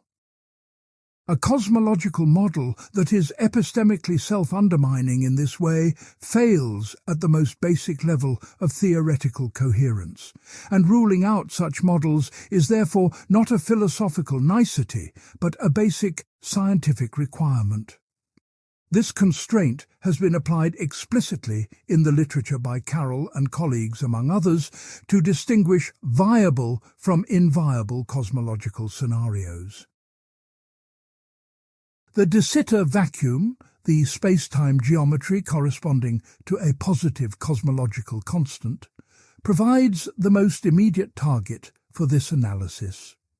A de Sitter space has a cosmological horizon with an associated temperature, the Gibbons-Hawking temperature, and this means it is in a thermal state that will, over sufficiently long timescales, produce Boltzmann brain fluctuations. If the universe asymptotes to de Sitter space as the cosmological constant comes to dominate, and if that phase persists for a sufficiently long time, the Boltzmann brain production rate will eventually dominate the production of ordinary observers. Whether this generates a genuine problem depends on whether the appropriate counting is over all of time or over only the early non-de Sitter phase when ordinary observers exist. And this question requires a measure over observers that is, again, not uniquely specified. Carroll and collaborators have made the argument precise by asking whether specific cosmological models pass or fail what they call the Boltzmann brain test. Does the model predict that at most a negligible fraction of observers in it are Boltzmann brains? Models that eternally approach a de Sitter phase fail the test unless they have a mechanism that terminates the de Sitter phase before Boltzmann brain production dominates. This is a non-trivial constraint on the late-time behavior of cosmological models, and it has influenced the development of quantum gravity proposals that predict decay of de Sitter space. The swampland conjecture that de Sitter vacua are inconsistent with quantum gravity mentioned in Part 11 would, if true, naturally avoid the Boltzmann brane problem by making eternal de Sitter space physically impossible. The philosophical depth of the problem exceeds its technical formulation. It is an instance of a broader challenge for cosmological reasoning. A cosmological model must not only be empirically adequate, but must also justify the epistemic practices used to assess it. A model that undermines the reliability of observation and inference cannot be coherently confirmed by observation and inference, so epistemic self-consistency is a prior constraint on any viable cosmological theory. Most theories are never tested against this constraint, because ordinary physical theories describe small subsystems and do not have implications for the reliability of the observers who test them. Cosmology, because it describes everything, describes the observers who assess it, and this reflexive structure creates a class of demands on cosmological theories that has no parallel in any other science. The Boltzmann brane problem is the sharpest and most quantitatively developed instance of this reflexive demand. But the general structure it reveals, that cosmological theories must justify their own confirmation procedures, is a background condition for the entire discipline that is rarely stated explicitly. Whether any proposed cosmological framework fully satisfies this condition is an open question, and the difficulty of answering it is a direct consequence of the feature identified in Part 1. Cosmology is the science whose object includes the scientists who practice it. Part 17. The holographic principle and emergent spacetime. In 1972, Bekenstein showed that a black hole must be assigned an entropy proportional to the area of its event horizon, not to its volume. This was surprising because entropy in thermodynamics is an extensive quantity. The entropy of a system scales with how much stuff it contains, which for a volume of space scales with its volume, not its surface area. The area scaling of black hole entropy suggested that the maximum information content of a spatial region is encoded on its boundary rather than in its interior. Hawking's 1974 derivation of black hole radiation placed this on a firmer theoretical footing, and the thermodynamics of black holes became a serious research program rather than an analogy. Susskind and 't Hooft elevated this observation to the holographic principle in the early 1990s. The degrees of freedom of a volume of space-time are fully described by a theory living on its boundary, with 1 degree of freedom per Planck area of the boundary surface. This is not a statement about how we happen to represent physics. It is a claim about the fundamental structure of physical reality, that the 3-dimensional interior is in some sense encoded in the 2-dimensional boundary. It implies that 3-dimensional spacetime is not the fundamental arena in which physics happens, but an emergent description derived from the boundary theory. The principle was given a precise mathematical realization by Maldaceno's 1997 discovery of the anti-de Sitter charge conformal field theory correspondence, known as AD-S charge CFT. AD-S CFT is a conjectured exact equivalence between 2 theories.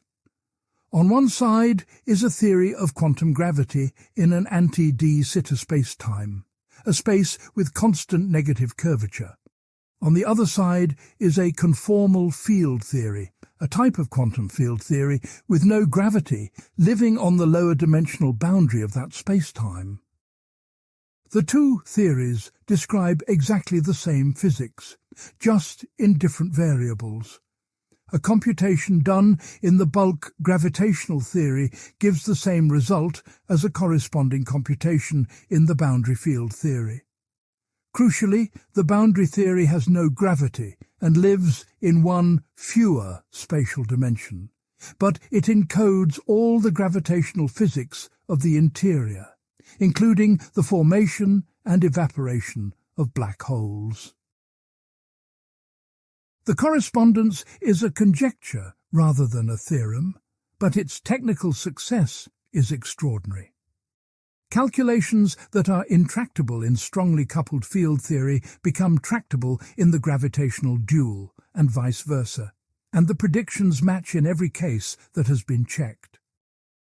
This has made it a powerful calculational tool in strongly coupled quantum chromodynamics and condensed matter physics, far beyond its original cosmological context. The question of whether it is telling us something deep about the nature of space-time or is an accidental mathematical equivalence between two different descriptions of the same system is a live interpretive question in the foundations of quantum gravity. The cosmological implication is significant and underappreciated in philosophy of cosmology discussions. If AD-CFT is exactly right, then in the corresponding spacetimes, the gravitational degrees of freedom, including the metric that defines what counts as distance and duration in the interior, are derived from the non-gravitational boundary theory. Spacetime itself, as a fundamental ontological category, is replaced by entanglement structure in the boundary quantum field theory. The geometry of the interior is encoded in the pattern of entanglement between degrees of freedom on the boundary, as shown in the Ryu-Takayanagi formula relating geometric areas to entanglement entropy. Time, as a coordinate in the interior, emerges from the entanglement structure rather than being put in by hand. The cosmological obstacle is that our universe is not anti-de sitter. It has a positive cosmological constant, making it a de sitter space, not an anti-de sitter space. And the mathematical machinery of AD-CFT does not straightforwardly extend to de sitter backgrounds. The DS-CFT correspondence proposed by Strominger in 2001 posits an analogous relationship for de sitter space, but the boundary theory is non-unitary in this case, meaning it does not conserve probability in the standard sense, which makes its physical interpretation deeply unclear. Whether holography applies to our universe in anything like the precise form it takes in AD-CFT remains an open research question, and the active work on this in the quantum gravity community, as of current research, has not produced a settled answer. What is philosophically significant about the holographic principle, even setting aside the technical difficulties, is the challenge it poses to standard spacetime ontology. The philosophy of physics has generally treated spacetime realism, the view that spacetime exists as a genuine feature of the world, with determinate geometric properties, as supported by general relativity. Holography suggests that at the fundamental level, spacetime may not exist, but may instead be a derived or emergent description. And the question of what kind of realism is appropriate for an emergent entity whose fundamental constituents are non-spatial has barely been addressed in the philosophical literature. The work that exists, including papers by Huggett, Wüthrich, Lebihan, and collaborators, treats this as a live problem in the metaphysics of physics rather than a settled matter. Part 18. The Black Hole, Information Paradox and Cosmological Unitarity. Hawking's 1974 calculation showed that black holes emit thermal radiation and slowly evaporate. The radiation is thermal, meaning it carries no information about what fell into the black hole, only about the black hole's mass, charge, and angular momentum. If the evaporation is complete and the end state is purely thermal radiation with no remnant, then the information about the initial state has been permanently destroyed. This is the black hole information paradox, and it is one of the most consequential problems in theoretical physics, because it puts quantum mechanics and general relativity in direct contradiction at a foundational level. Quantum mechanics is unitary. The total information content of a closed system is conserved. If a pure quantum state falls into a black hole and the black hole evaporates to thermal radiation, the final state is a mixed state, not a pure state, and information has been irreversibly lost. That is exactly what unitarity forbids. Either Hawking's calculation is wrong, quantum mechanics breaks down near black holes, or information escapes in the radiation through a mechanism that Hawking's semi-classical calculation fails to capture. The dominant view in the current literature, supported by ADS-CFT arguments and by the work on page curves, is that information is preserved and unitarity holds. Page showed in 1993 that if the evaporation is unitary, the entanglement entropy of the radiation must follow a specific curve, rising initially and then decreasing to zero when the black hole is gone, rather than rising monotonically as Hawking's calculation implies. Deriving the Page curve from first principles in a quantum gravity calculation was achieved in 2019 by Pennington and by Almheri and collaborators using gravitational path integral techniques that include contributions from what are called island regions inside the black hole that were previously neglected. This derivation, while not a complete resolution of the paradox, is widely taken as strong evidence that unitarity is preserved, because it shows how the Page curve can be recovered within a framework that includes gravity. The island rule derivation is technically impressive but interpretively contested. It uses the replica trick and Euclidean path integrals in a regime where their validity is uncertain, and the physical meaning of the island regions, which are interior space-time regions that contribute to the entropy of exterior radiation through a non-local rule, is not agreed upon. Pennington, Almheri and others acknowledge that the calculation shows the right answer is obtainable, but does not provide a local real-time account of how information leaves the black hole. The mechanism remains opaque, even to those who believe the information is preserved. The firewall argument, proposed by Almheri, Marolf, Polchinski and Sully in 2012, sharpened the paradox in a way that the island calculations do not fully dissolve. They argued that the standard assumptions of no drama at the horizon for infalling observers, purity of the outgoing radiation, and the applicability of effective quantum field theory outside the horizon cannot all be simultaneously true. At least one must break down, and the most consistent resolution within a unitary framework implies a firewall at the horizon, a region of very high energy that destroys any infalling observer rather than allowing them to fall through unimpeded. This contradicts the equivalence principle, one of the foundational postulates of general relativity, and the tension between unitarity and the equivalence principle has not been resolved. Suskind's complementarity proposal attempts to avoid the firewall by arguing that no single observer can simultaneously verify both that information is in the radiation and that the interior is undisturbed, so there is no genuine physical contradiction, only a contradiction between the descriptions associated with different observers.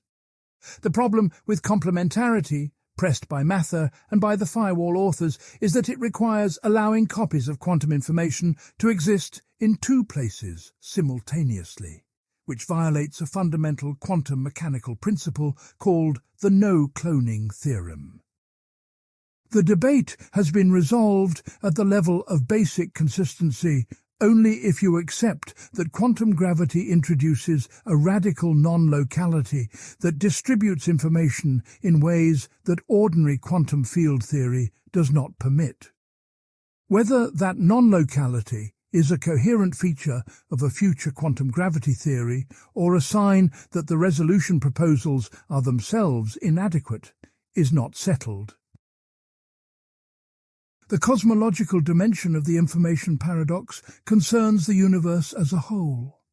If the universe is a closed quantum system, it should evolve unitarily, with its wave function preserving all information from any initial state. But if the universe contains black holes that destroy information during evaporation, the total evolution of the universe is not unitary, which is a fundamental violation of quantum mechanics applied globally. The information paradox is therefore not only a problem about individual black holes, but a challenge to the coherence of quantum cosmology as a framework, and its resolution bears directly on what it means to apply quantum mechanics to everything. Part 19. Laws of Nature in a Universe of One. Ordinary physics uses the concept of a law of nature in a specific way. A law is a universal generalization over instances. It applies to all electrons, all gravitational interactions, all instances of thermodynamic systems in the relevant regime. The universality over instances is what gives laws their explanatory and predictive force, and it is what distinguishes them from accidental regularities. The standard accounts of laws, from Humean regularity theory through necessitarian accounts and dispositional essentialism, all presuppose that the law covers multiple actual instances that the generalization ranges over. Cosmology applies this concept to the universe as a whole, and the application is strained in a way that standard philosophy of laws has not fully reckoned with. When a cosmologist says that the universe obeys the Friedman equations, she is applying a law to a single instance. There is no other universe in causal contact whose evolution could corroborate the generalization, no ensemble of universes over which the law's universality is tested, and no way to distinguish a genuine law governing all possible universes from an accidental feature of this particular universe that happens to be well described by those equations. The distinction between law and initial condition also becomes unstable. Whether the flatness of the universe, the amplitude of primordial perturbations, or the value of the cosmological constant are contingent initial conditions or necessary consequences of some deeper law cannot be determined from within the single instance we have access to. Ellis and Silk, in a 2014 Nature comment, identified this as a crisis of scientific methodology in cosmology.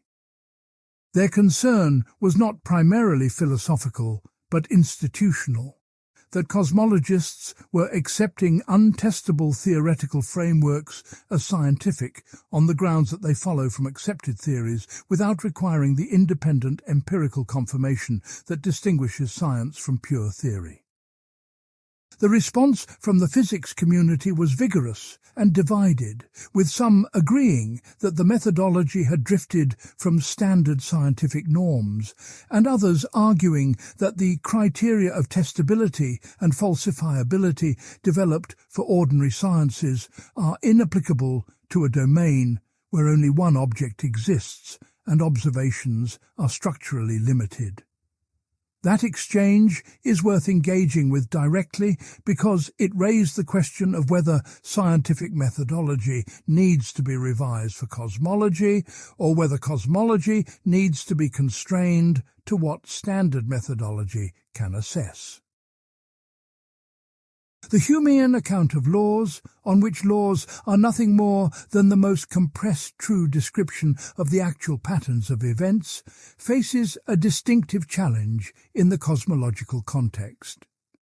The best system of laws for the universe, in Lewis's formulation, is the deductive system that achieves the best balance of simplicity and strength in summarizing the totality of particular facts. Applied to a universe with only one history, the notion of a best system becomes peculiar. Any description that fits the single actual history is trivially a law on this account, and there is no contrast class of non-actual events that distinguishes laws from accidental regularities in the usual way. Human accounts of laws developed for regular instance cases do not obviously extend to single-instance totality claims without modification. Necessitarian accounts, which hold that laws are metaphysically necessary relations between properties that hold in all possible worlds in which those properties are instantiated, face a different version of the same problem. If the laws are necessary, then the constants of nature are not contingent features of this universe, but necessary consequences of which properties exist, and the fine-tuning arguments of Part 8 lose their grip, because there is no space of possible values from which a value could have been different. But this resolution is available only if the laws and constants are genuinely necessary, and the apparent consistency of different physics in different regions of the string landscape suggests that the constants are not necessary in the relevant metaphysical sense. The necessitarian resolution of fine-tuning requires taking a stand on a contested metaphysical question that the physics does not resolve. The most direct challenge to the entire framework comes from Smolin and Unger's principle of precedence and cosmological natural selection, developed across several books between 2013 and 2021. Their proposal is that laws themselves evolve, that what counts as a law at one epoch of cosmic history is not fixed by a timeless Platonic structure, but is contingent on the actual history of the universe and changes across cosmic time or across the bounce that connects successive universes in cyclic models. This dissolves the problem of laws in a universe of one by denying that laws are the kind of timeless, universal, necessary structures that the standard concept requires.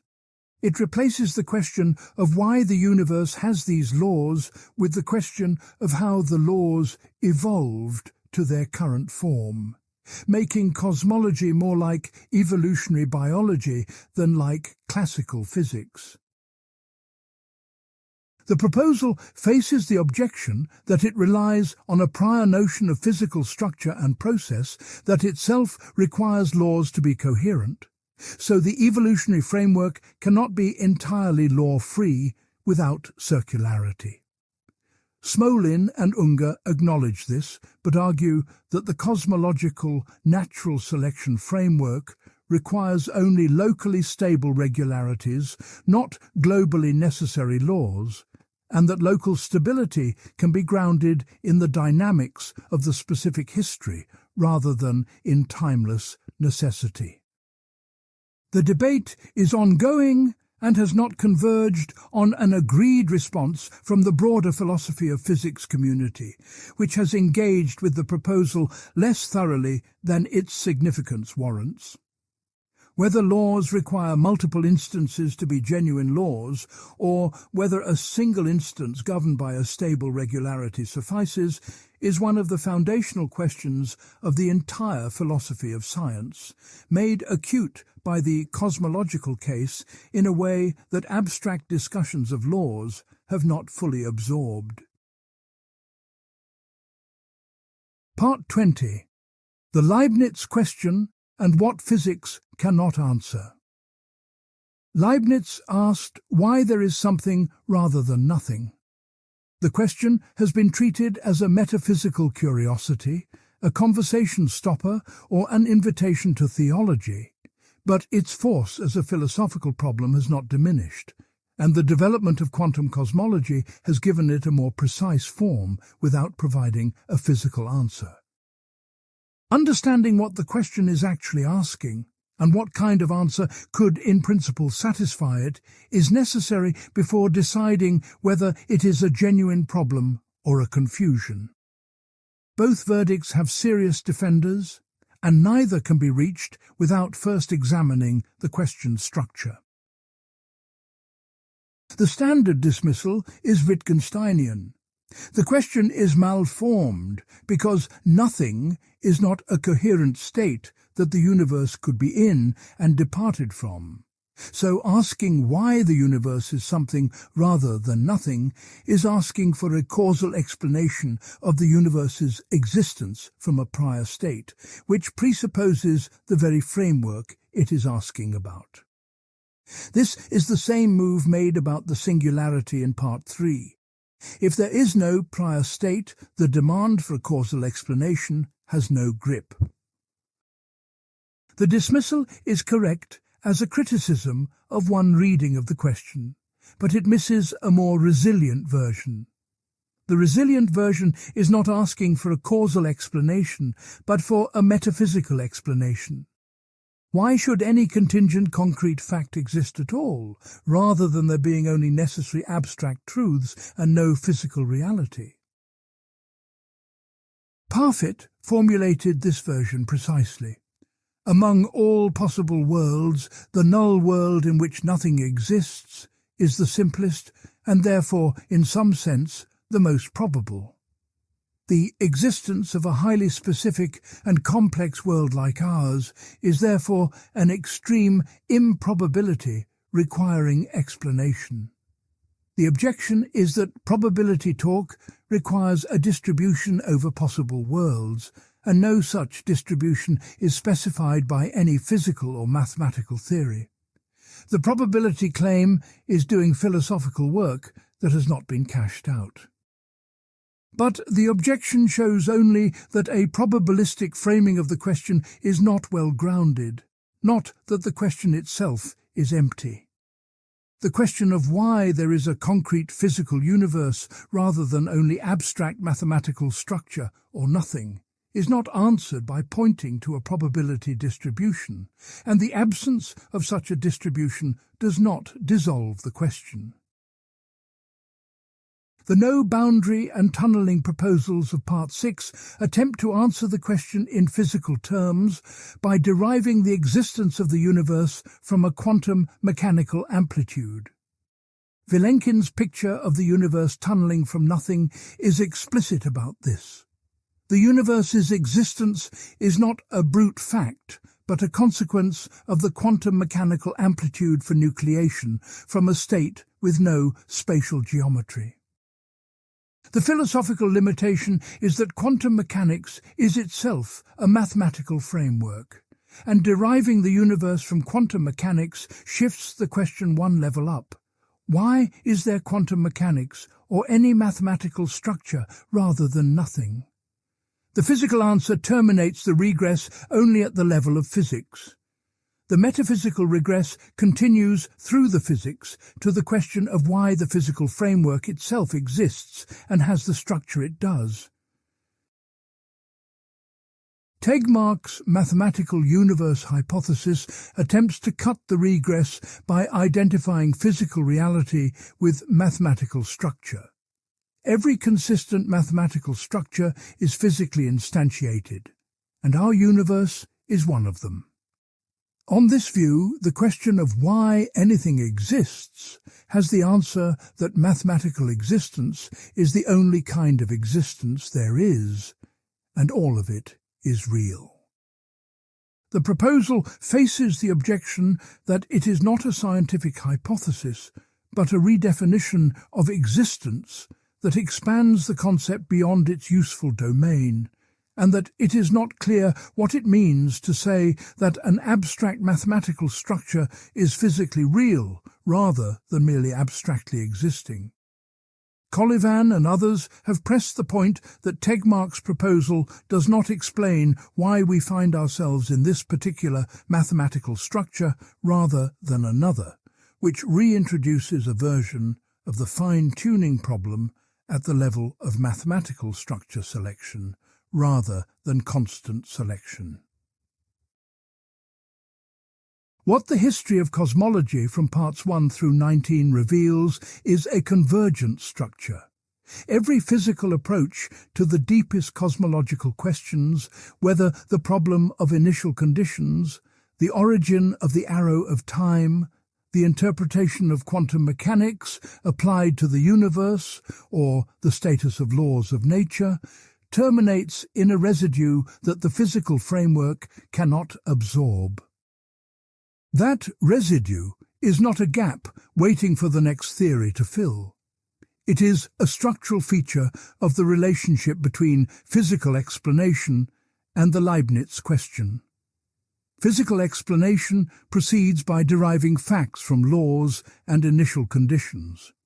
The Leibniz question asks why those laws and conditions obtain rather than nothing, and that question is external to any system of laws and conditions by its very form. This is not a complaint against physics. It is a precise characterization of what physics does and does not do. Physics gives the most powerful and detailed account of how the universe behaves that human inquiry has produced. What it cannot provide is a grounding for the existence of the framework it operates within, because any such grounding would itself require a framework, and the regress cannot be terminated by more physics. Whether that regress can be terminated at all, whether by a necessary being, by a principle of plenitude in which all possibilities are actual, or by simply accepting that existence is a brute fact without explanation, remains genuinely open. The philosophers who have worked most carefully on this question, including Parfit, Leslie, Rundle, and more recently Goldschmidt in his 2023 edited volume on the subject, have not converged on a consensus. The question has been alive for as long as rigorous inquiry has existed, and the development of cosmology has not resolved it. It has, however, made clear exactly where the boundary lies between what physics can settle and what must be addressed by other means, and that precision is itself a genuine achievement. Cosmology began as the attempt to describe the largest structure of the universe using the most powerful physical theories available. It has arrived at a collection of questions that concern the foundations of physical law, the structure of time, the nature of quantum mechanics applied without restriction, the origin of the universe's existence, and the limits of empirical method applied to a single object with no peers. None of these questions is idle speculation. Each has been forced on the discipline by the internal logic of its best theories pushed to their limits. That is where cosmology stands, not at the end of inquiry, but at the boundary where the questions become foundational in a way that the tools used to reach them can no longer adequately address alone.